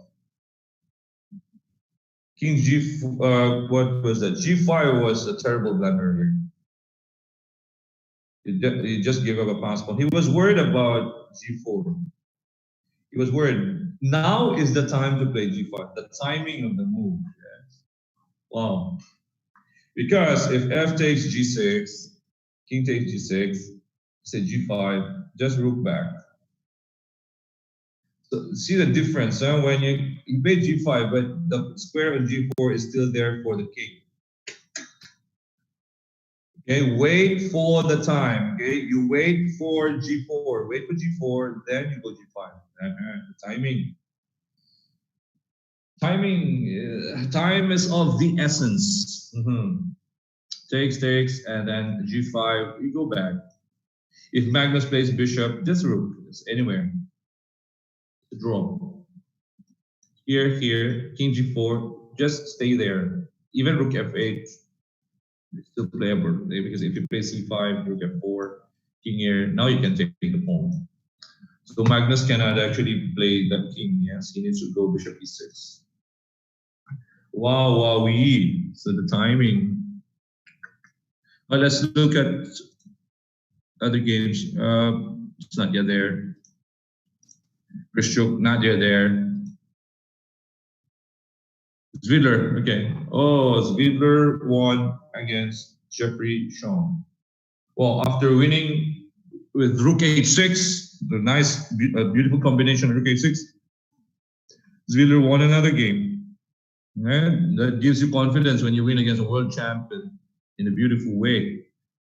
That gives you more confidence. And now Zvidler has won. Is it 2 in a row now for Peter? 2 in a row for Peter. Let's check this game out. Check this out.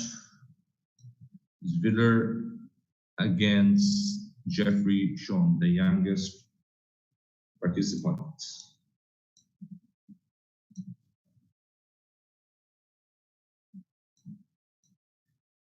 Okay, Zvidler was white. He went for knight f3. C4. Bishop G2. Castles. Takes. All right. Knight. So we have the English and then the double fianchetto for black. That reminds me of a combination of a dragon and a Nadorf at the same time. Some kind of King's Indian setup as well. Okay, that structure. Queen D2, bishop h6, all right, rook D1. Exchange of the line square bishop. All right, then knight G2, everything's normal. Knight E3, protecting C4. Takes. Okay, knight G4. Black was better here. I remember I have a game where this one against your Dechesko in the Ramadan Masters, or maybe in the Allegiance to Zion about a week ago.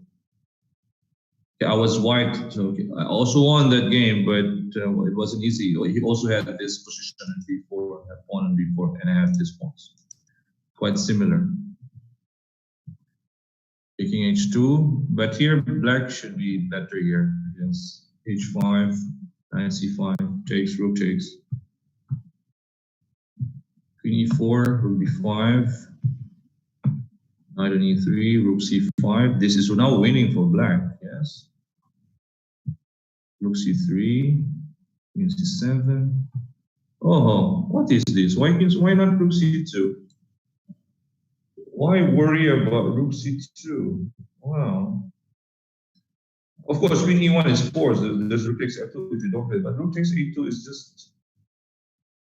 Why the need to play Queen C5? He wants to protect B4. That's overprotection, yes. And now knight E1, you cannot play rook C2 anymore. The moment, yes. The key moment was rook C2, the control of the second rank. I mean, the invasion of the second rank. You need to do that now, not later. If you're worried about B4, come on, this one is much stronger. King goes to G1, Queen C2. How to stop? How to stop? If knight E1, how to stop? Mate. Why Queen C5? Now knight E1, you cannot play rook C2 anymore. Wow, a sudden turn. I thought Zvidler was confident, yes. It was actually losing in this game. Rook D7, and then what happened? Was it time? It could be time. Oh no, well, black resigned. Black resigned. Amazing. Oh, time, sorry. Time, lost on time. But here, black could play rook takes g3. By the way, in the final position, takes, queen takes b3. Right? f3, queen takes e6. And black should be okay. Oh, lost on time. No, but according here, he has 3 seconds. He resigned, yes? According to chess 24, he had 3 seconds on his time. So he probably resigned in this position. He thought that there's no defense on f7. Oh, that's why I never quit. Never ever quit. Resigning 3 seconds. You have a 2 seconds increment. So rook takes g3 plus 2 seconds. Yes. Rook takes g3 plus 2 seconds. You could have 5 right here. After rook g7, 5 seconds. Takes another 2 seconds. So probably 6 seconds. f3, you take the knight, you have 8 seconds. And you have a better position. You have pawn. Oh. That's why I never ever quit. Resignation was premature.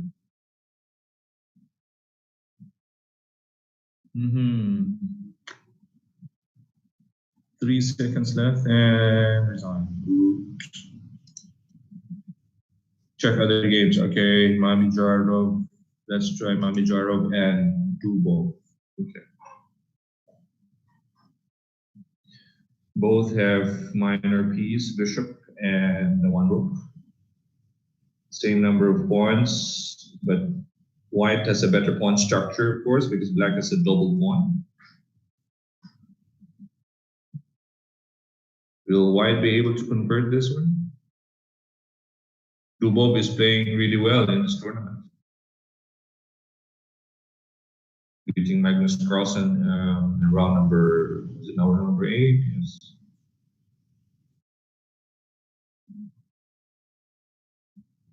Is this draw or white win?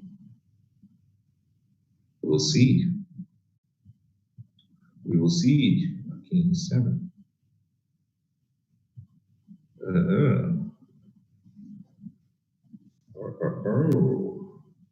King f3, rook d2. King e4, rook f2. Rook check first. Okay, good. Take king d8, rook f7, and a rook f3. Okay.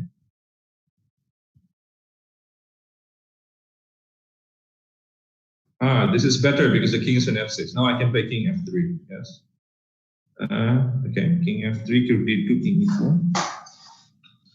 f2, king d4. What's the difference? Should be equal still.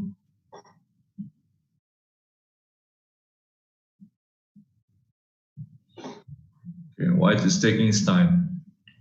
White is taking his time. Okay, he would probably go for king f3.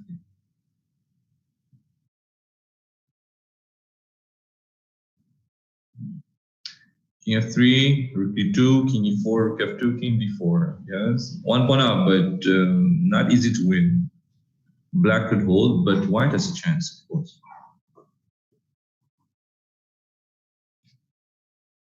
A tricky rook c8 move. Tricky rook c8 move. Gaining time.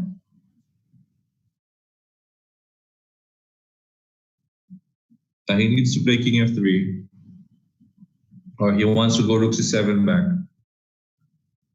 He went for f4. Wow. And king f5, rook c7. He's looking for that one. But this should be a draw.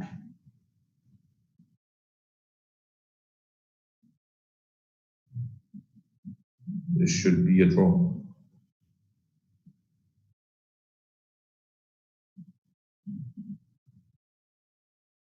King d7, yes.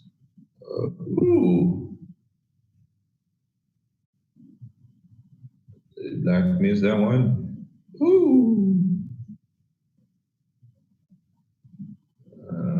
Okay, rook takes check.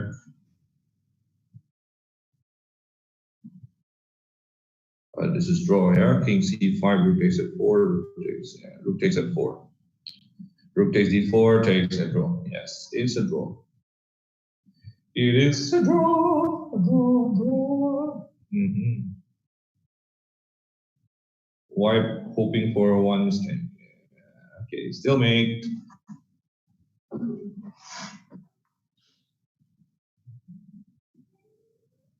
Let's check Grishchuk. Wow, Grishchuk losing a pawn.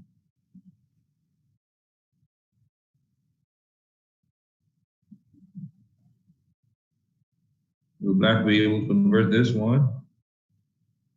Wow, we're seeing a lot of blunders in this tournament, yes.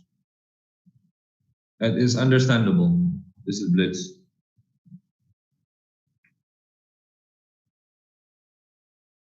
And also, it's good that they're showing people the genuine way to play. Because nowadays, a lot of cheating incidents.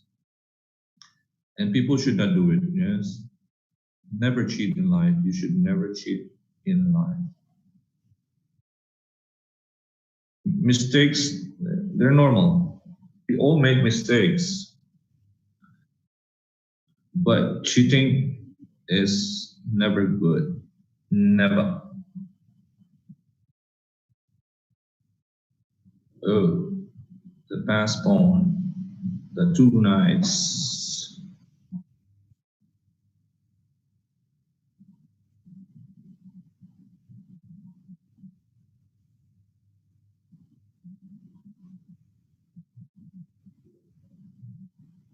The knight on d8 is trapped.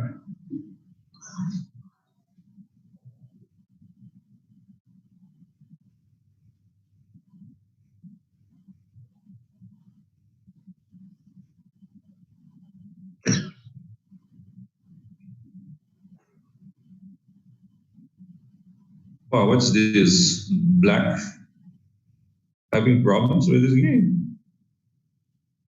Oh, finally.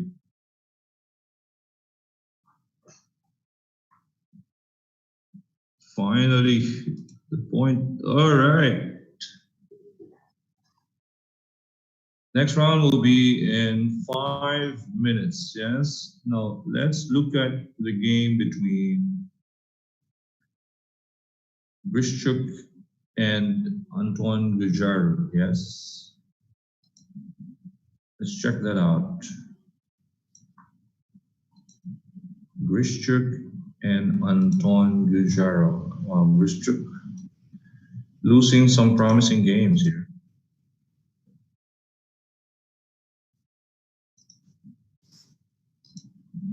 Okay, Grishchuk was white, Gujar was white. Let's check out. d4.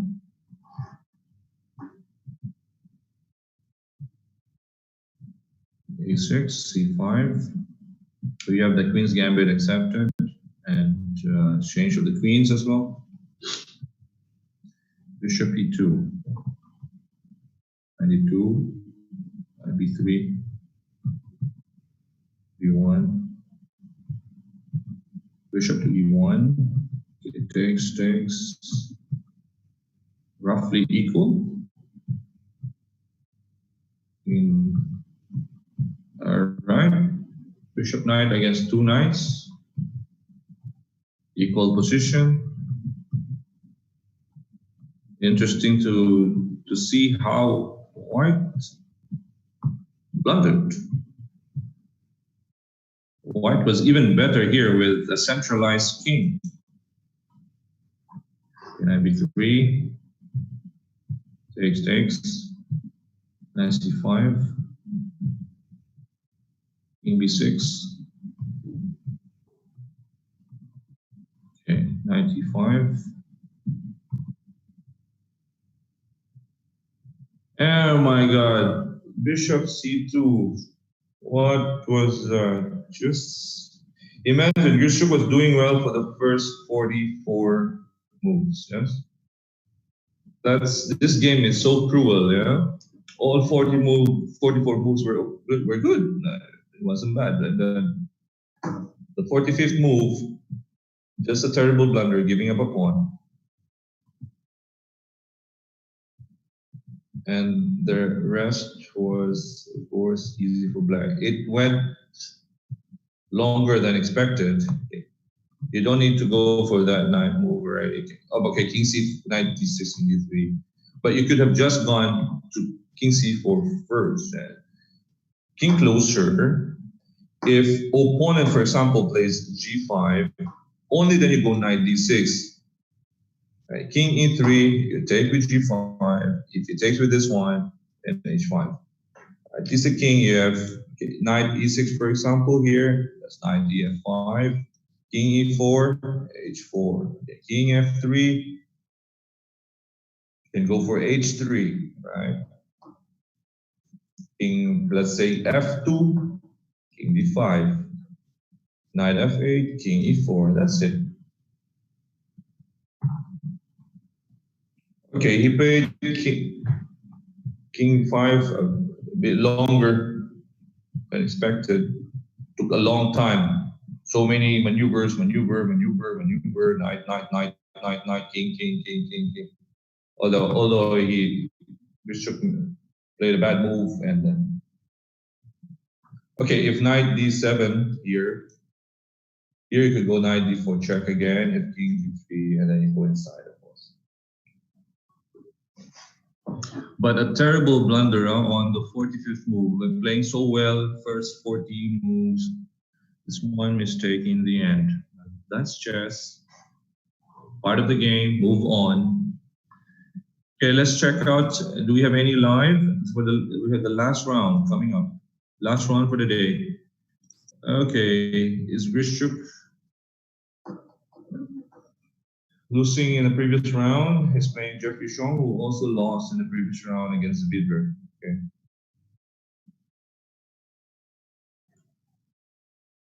Do we have the standings? Can we check the standings? We'll check the standings. Who's leading here? Let's check the standings. Do we have the standings?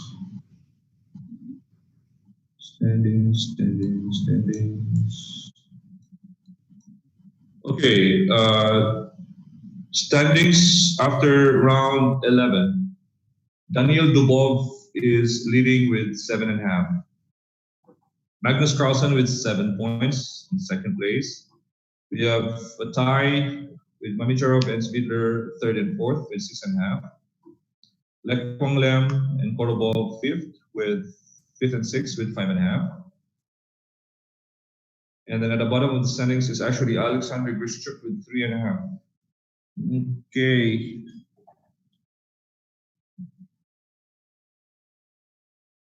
Jeffrey Chong also tied 7 and 8.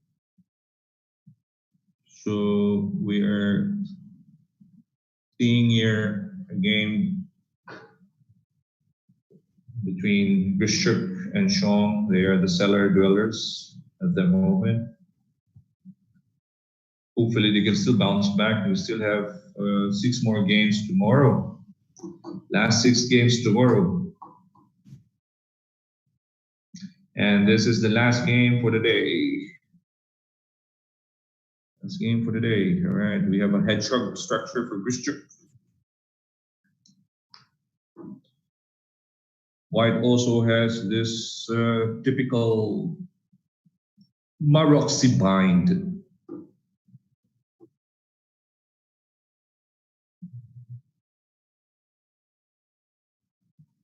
Okay, now finally he went for rook fd1, rook c6.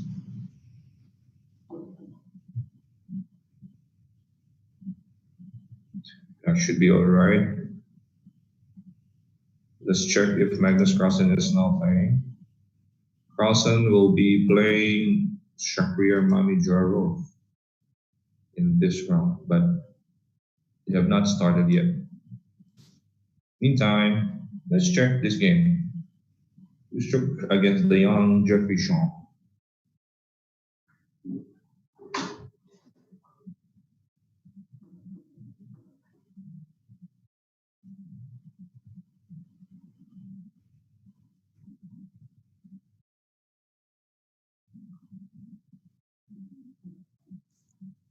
I think Rishuk would be happy for a draw here because he is playing badly today.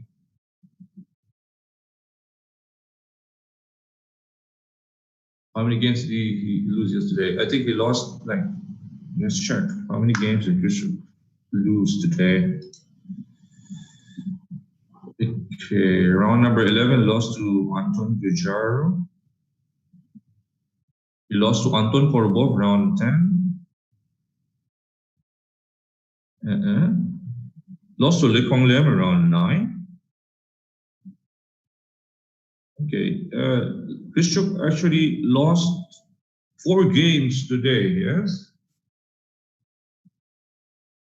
Out of the 5 games he played, lost 4. That's bad, pretty bad. So yesterday he had 2.5 out of 6. Today only 1, 1 out of 5. And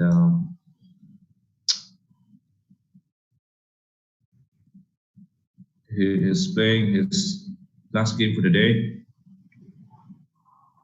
You will be happy to draw this one, yes. Having lost 4 games today is just so frustrating. So you will be happy for, yeah, that's it. That's a draw. Okay. So Rishuk had 1.5 today out of 6 games. Yesterday, 2.5. So that gives him 4. Okay. He's at the bottom of the standings with 4. Jeffrey Sham has 5. That was a sad draw. Okay, let's go to Anton Bujaro against Abu Jamzul. Black in a winning position, of course, dominant position. Nice pawn structure, 1 pawn up.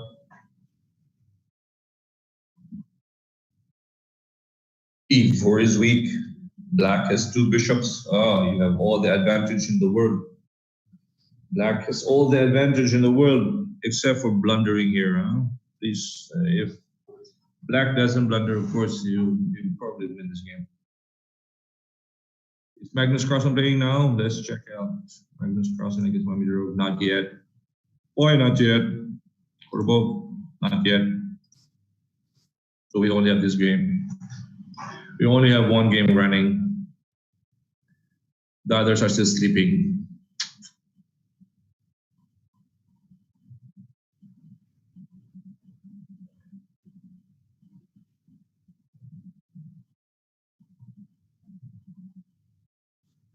All right, nice preventive rook f8. Nice defensive move over there. Protecting f7, stopping any threat with knight e5 or knight g5. And white doesn't have any clear way to attack black. And e5 is rook d2, yes. Rook d2.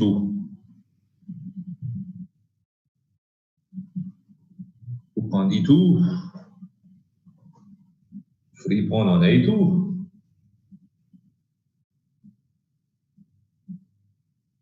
Or maybe black wants to attack the e4 pawn with rook e3.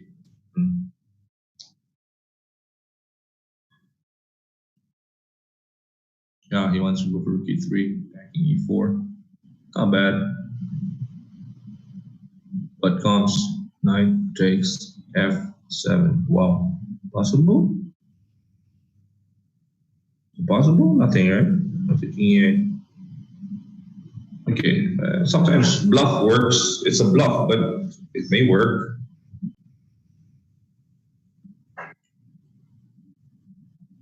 Like queen d6, of course, the safer alternative. 1 piece up, queen f7, just king d7, yeah? No more, no less. d5, simple threat. Threatening mate on g2, exchange queen. That's rook takes pawn. Boop.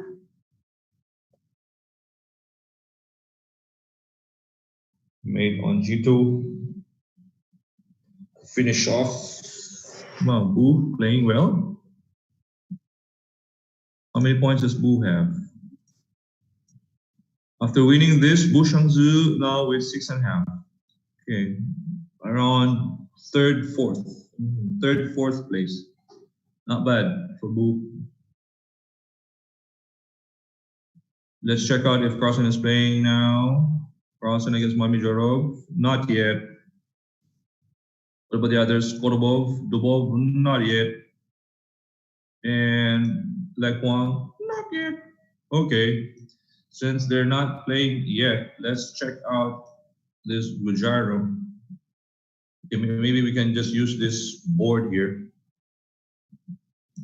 on Chess24. Shout out to Chess24 also for organizing this event.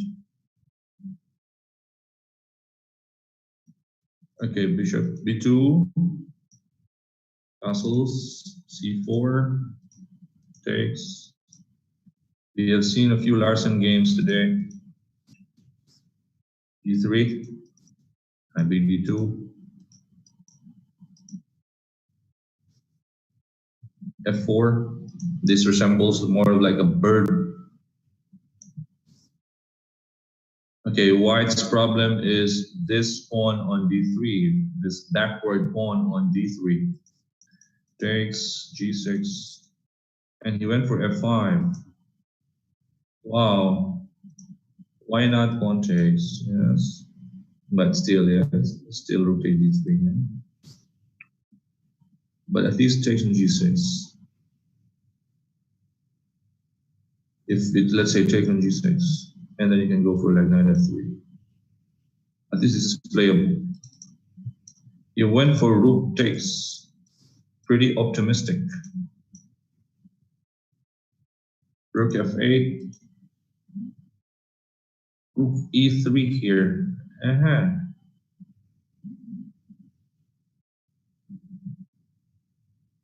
Wow.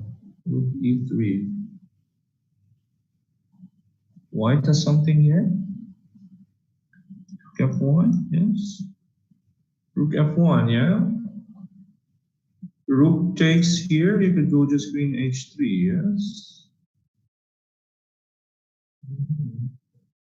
Now you're threatening a knight takes F7.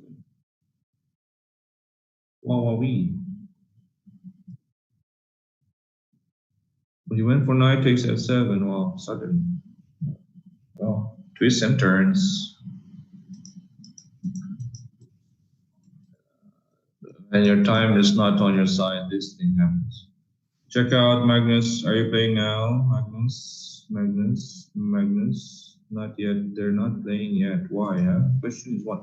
Again, they were supposed to play 10 minutes ago, but ooh, what was that? Okay, let's check that out. Try it again. Yes. Go to the analysis board. Much better. Wow, Bujaro had his chance at some point when Rook E3 was played. All right. Rook E3 was played, right? By Bu. Look at the analysis board on your right side. Bujaro could have played Rook CF1. Why take? Again, if take on E4, he could go for knight takes F7. Because he cannot take the queen. There's knight H6 Shamat.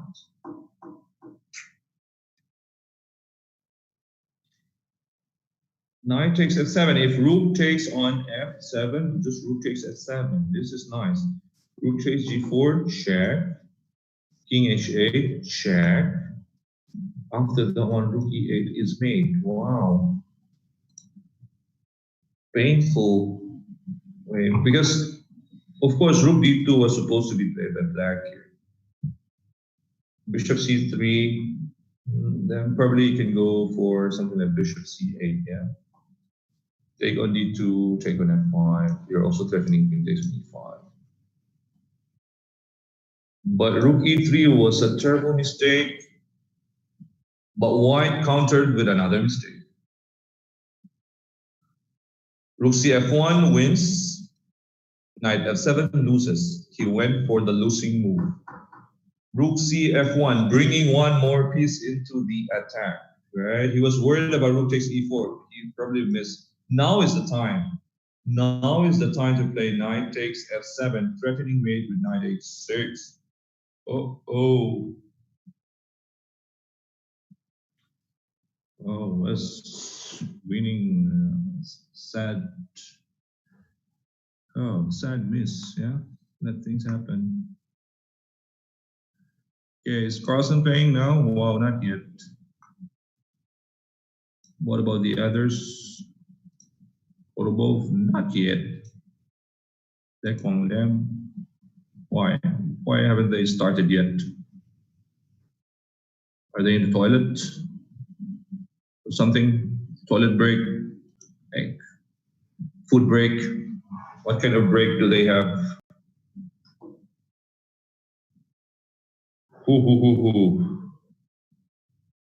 Okay, probably there's, of course, they just want to watch like 1 game, 2 games, not 5 games. Nothing, eh? Is it starting? Okay, if it's not, then we'll try to check other games for review on our analysis board. But is our analysis board working? Is our analysis board working? If our analysis board is not working, all right. Again, check out the last game played by.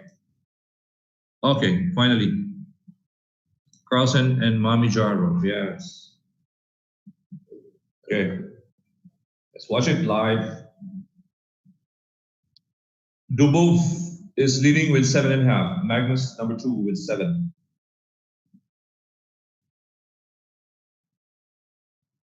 Magnus has now lost 3 games in this tournament.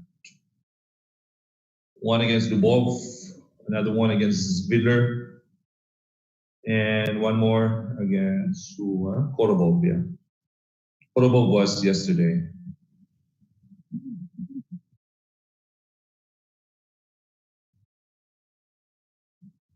Queen B3.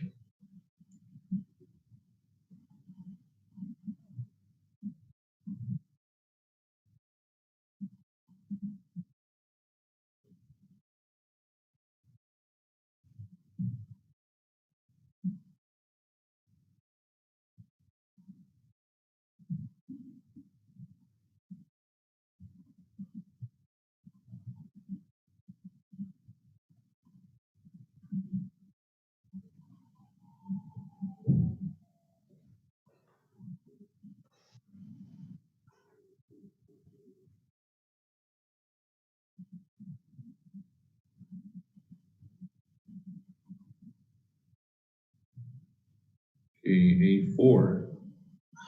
Fine, now Carlsen gives up the pawn in B5.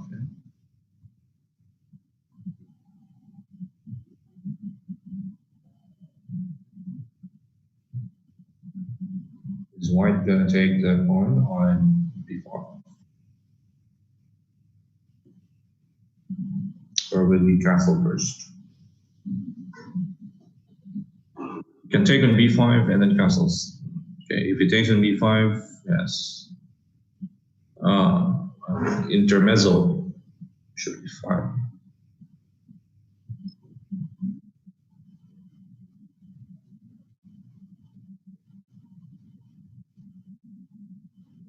Queen C2 maybe. Queen into C2. Okay, Mamijorov is taking his time, yeah.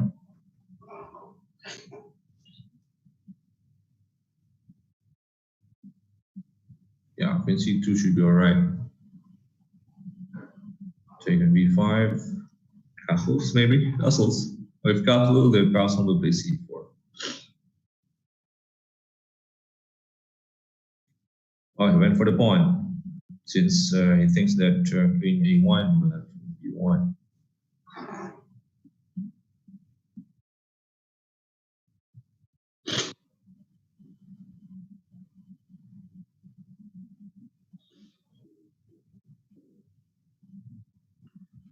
Okay, right. Pawn on d4, isolated. Black has activity. There's pressure on g2, pressure on the line square. Okay, this position is actually good for blitz.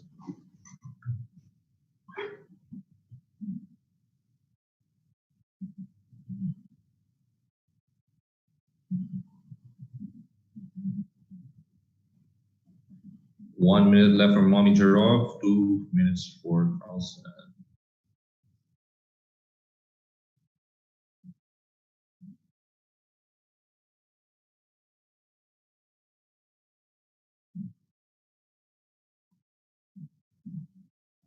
White is one pawn up, but those two pawns, B and D, are both isolated. So that compensates for the loss of the pawn for black. And you also have a strong centralized bishop on d5 with the pressure on g2 or queen on e8. Open file controlled with the rook c8. Yeah, black had enough compensation and also the time. 40 seconds for white. Okay, nice moment for the both of them, h3 and h6. Safety of their kings. White gave up his pawn. He's happy with the draw now.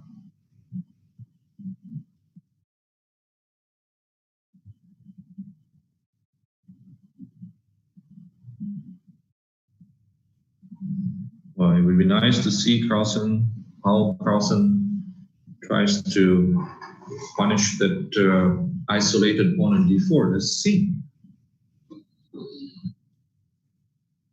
Strategic play, Magnus.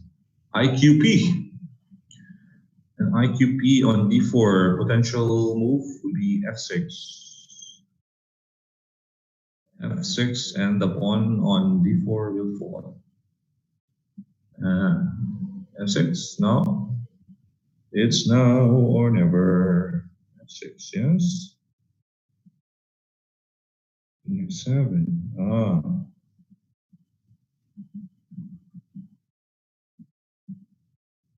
f5, bishop f6 should be all right, but again, bishop d6.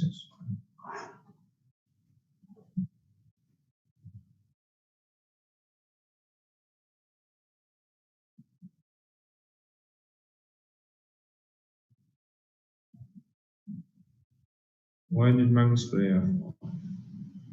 Why did he play f4?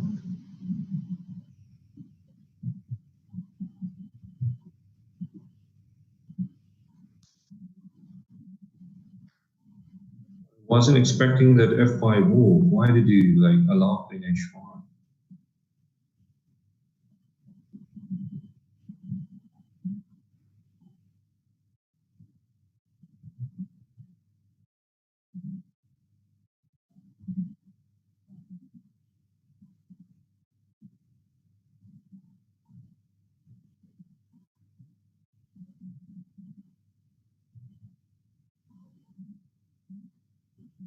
Oh, is d4 coming now?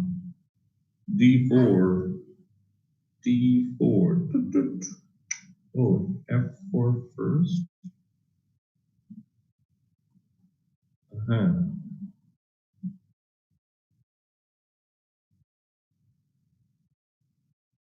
Free pawn on d4, yes. 6 seconds.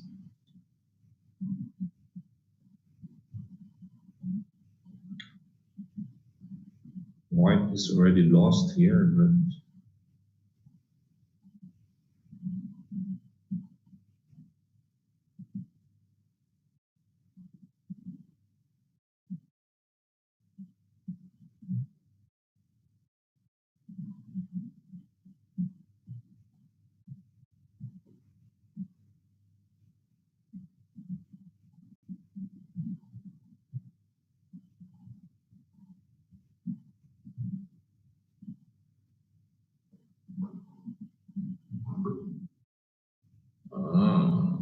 another d5.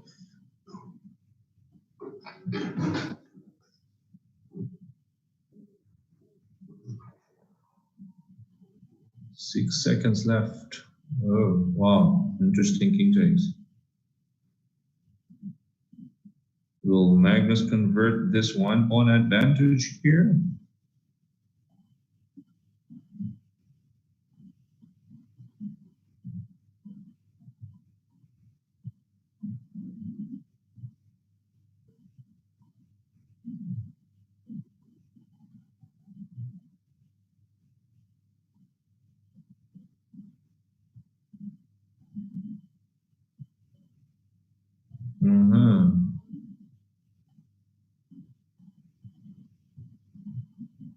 Is White gonna hold this one? It's a big question now. But Magnus is known for, wow.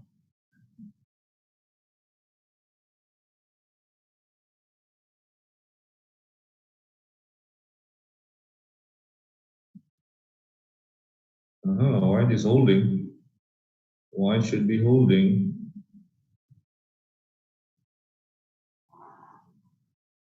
Wow, draw is in the house, huh?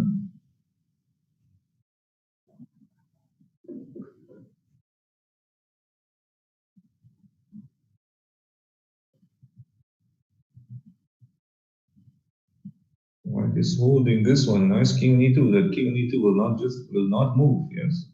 And that bishop, Magnus Carlsen bishop cannot really go out of that a1 to h8 diagonal because his problem is the g7 pawn.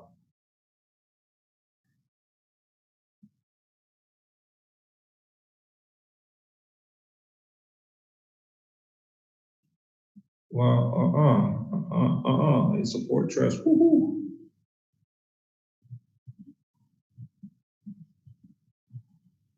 Takes an e4. Draw. It's a draw. What a save by Shaki Mamijarov. Good save. Since this is the last game, we can check the game from here. Dubov also drew with Korobov. Dubov now with 8 points. Magnus was supposed to tie that game, yes? Lekong beats Vidler. All right, let's check that out. Lekong versus Vidler. Okay, let's check how Lekong won over Vidler. Let's check from here. Knight f3, c4. All right, we have the Grunfeld. Change, yes. Change queen. And staying out of theory, right? Going into endgame.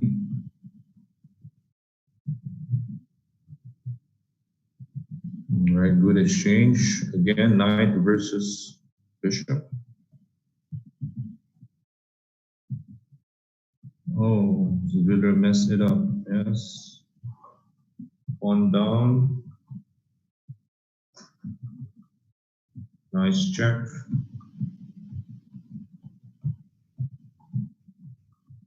Rook b3, check. Yes. Pin. All right, 2 points. 2 pawns. That's how we convert 2 pawns. Nice one. Good endgame technique here by Lekong. All right. Of course, you cannot take the pawn here on b4. That was just king e7. You check. There's rook e6 check. Yes. Go back. Push. Finish. What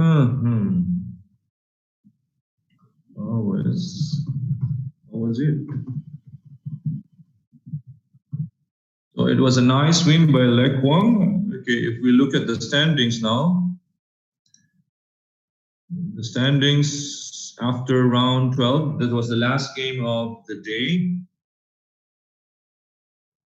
Let's check the standings. Sorry.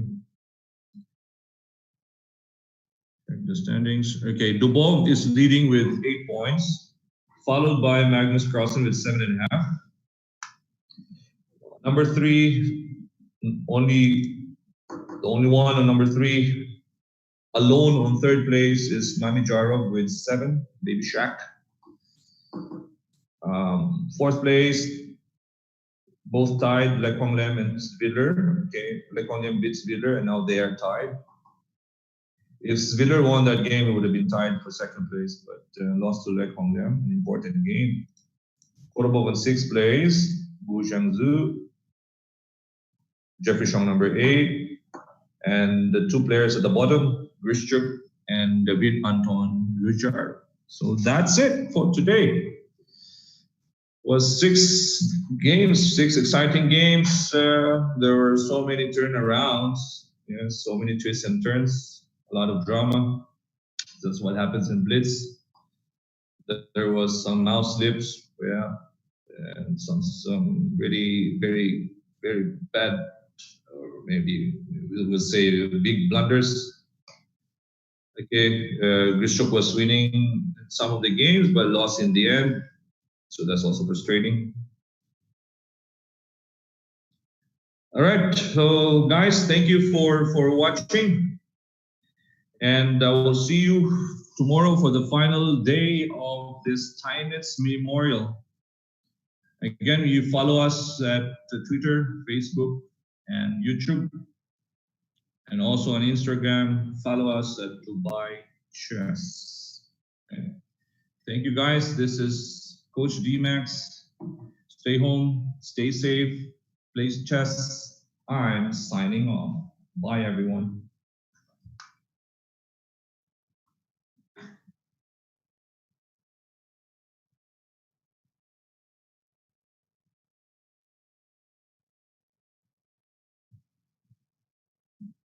Dubai Chess and Culture Club invite parents to enroll their children to the club's chess school and enjoy the wide-ranging benefits of chess as a tool for education and skill development. Under the guidance of a team of internationally certified instructors, students will learn the fundamentals of chess strategy, tactics, and other key concepts in a fun and highly engaging way.